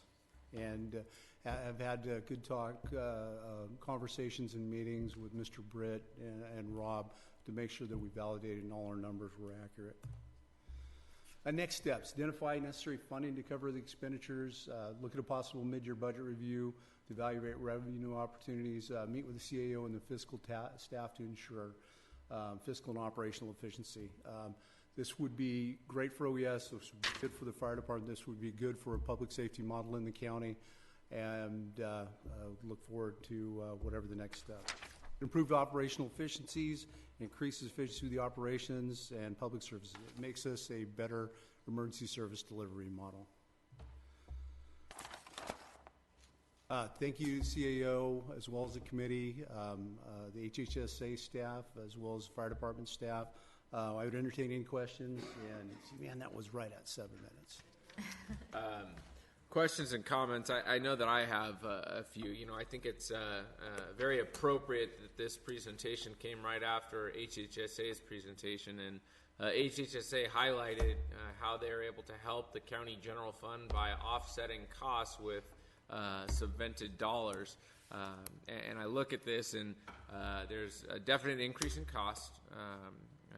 Approximately $300,000, which is what I'll just call it, and so we look at that, and the fire department in general is a general fund dependent department, and we look at this cost increase. We look at the desire to get to the 2.0 staffing model, and I know that that's going to be implemented strategically, but the costs continue to increase here. And so I think it's very prudent on the part of this board. I don't know what necessarily is driving this, and I'm not going to try to be a fireman and question what's the best for public safety or what your direction is. But as far as I'm concerned, we have to use as much leveraging as we can from HHSA. And so I don't know how we can keep this department maybe physically housed with a fire department, but still accountable to and responsible for and funded by HHSA. There's got to be some kind of a hybrid that we can get to that's going to not take $300,000 out of the general fund and put it right into this cost. That's my initial thought. Thank you, Supervisor. Well, I had that concern also. And then the other thing, I guess the question I had would be that the one additional division chief, does that person, would they have the opportunity to be engaged in other fire services, or would it be 100% devoted just to this? If that's, and is that necessary? I mean, that's an additional person that's a major expense to the county. So if there was the ability of that person to also have some of their responsibilities, kind of move into your fire side, then that would be more of a justification for it as well. If it's 100% to this, then that's just a large expense to the county, and not really any additional benefit to you. To your department. So I'm just curious about that too. Absolutely. This, as with all of the command staff, there would be multifunctioning. Yeah. Running an operational duty. There would be other fees as required. They would be in the 25% range. I think that's an important thing to look at, Charlie, and maybe kind of analyze for us, because I think that goes into my way of thinking about why this would benefit us. Because if it's just going to be 100% on the operational side of the OES, then it's like, well, that's another person, a big expense to the fire department that doesn't really provide any other benefit. So Absolutely. I think with the magnitude of emergencies, not just emergencies, but day to day, we're looking at running 12,400 calls this year. The new normal is crews being out in December. The new normal is having a 42 call day in December when it's cold. Until we burn the whole state down, then it's going to get real quiet. Yeah. Absolutely. You can manage it. Thank you. Supervisor? Comments? Are we going to have HHSA or? Yeah, they're the next bullet item. So I'll just save my comments after theirs. Okay, we'll now call up HHSA Fiscal for their comments, or Director to comment on fiscal aspects of HHSA. It's okay. We wear lots of hats. You have a memo in your packet that was provided to the CAO. So we are here to receive direction for any policy decision that this committee may recommend to the board, and ultimately what the board may adopt. Our purpose of submitting the memo to the CAO was just to simply highlight and be transparent about some of the hidden work and costs that may not be readily transparent because of, just as I said before, how we sort of maximize and leverage other resources. So that's really all the comments I have, and it's all here in the memo. And I just if you have any questions, I'd be happy to answer them. So we're talking about $160,000. Yeah, right now we're able to absorb the accounting. Prior to 2010, I believe, and I'm sort of, maybe not thinking about this 100% correctly, but I believe the accounting function for the EOC, which is the CDA money and the FEMA grants, was with the Auditor Controller's Office, and the program was with HHSA. And that, I'm not sure what happened at the time, but that quote did not work. And so they moved finance with HHSA, and part of it, I think, was being able to direct the whole staff, and I think part of it was sort of the infrastructure the agency has with fiscal and our experience with grants. And so we were able to fund the accounting positions under the distributed admin costs of the agency. Typically, it's only about a quarter time of an accountant when it's just the Homeland Security grants and FEMA grants. But in the last several years with the drought and now with tree mortality, it really takes 2 full-time accountants, which is the $160,000. So if we ever get back to a normal, different than what's been normal since 2011, we probably don't have that expense. But there are other options if the board wanted to make the policy to change OES to the fire department. They could choose to house the financing with the auditor controller, which would then be a cost-wide allocation plan, a cost, or there's a lot of other things that could be done. But in general, we're supportive, and we just wanted people to know the whole program and what was there so we could make an informed decision. So my comments, I'm very supportive. I think it makes a lot of sense for OES to be housed in fire. From my experience working at PG&E and working with OESs around the state, I know it was helpful for the numbers because I worked very closely with Madera, Kings, and Fresno, and this office as well. And so there is some disparity as far as where others are located, but just from a cultural standpoint, I think there's a lot of synergies there. But the financial hit is a reality, and so I guess one, and I don't. HR is no longer here, but maybe council. Would this trigger meet and confer? Are any of one? It may for one employee, because we have one admin aide, I believe they're covered, and then the other specialists and the manager are exempt, I believe. Okay. And I guess just for the chief standpoint, we have looked at the longer term vision of the department. And if you had to choose as far as priorities, which child is more important, or which one's your favorite? That's right. And yet one's ugly. Right. So I assume that was so. If that's the case, and if the finances are, I very much am supportive of this effort, but I don't know if the timing's right, and so I don't know if this is a no, but maybe from my standpoint, review in a year or something, or if things change, if from a financial standpoint, if we can get some other things, that's kind of my feelings on it. But I do think that it makes a lot of sense for OES to be housed in fire, but that's my hesitancy. Any other questions? Committee members, some background. In light of the increasing involvement of fire because of the emergencies that we've been in 2 years, the fire department has been heavily involved. And as Supervisor Crocker has confirmed, the culture is generally fire.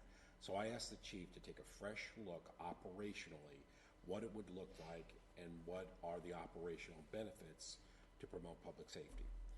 Equally important, I asked HHSA to do an independent review of the fiscal impacts, and you see what the impacts are. And I concur. The fiscal impacts are large enough that we need to do further evaluation. And I think timing would be the important variable here.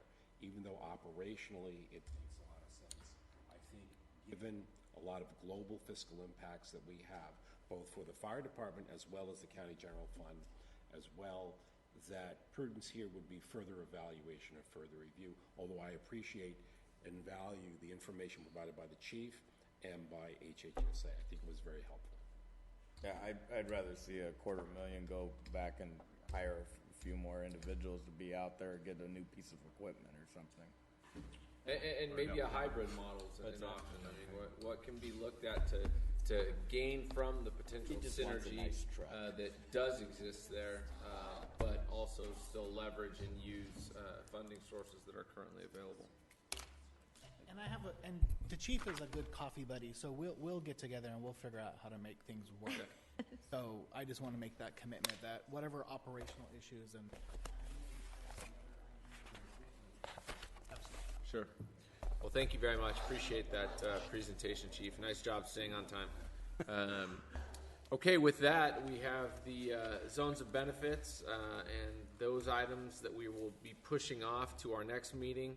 Looking at the committee schedule for 2018, obviously the first question is, do members see the need for this committee to continue? I would think that's an easy answer.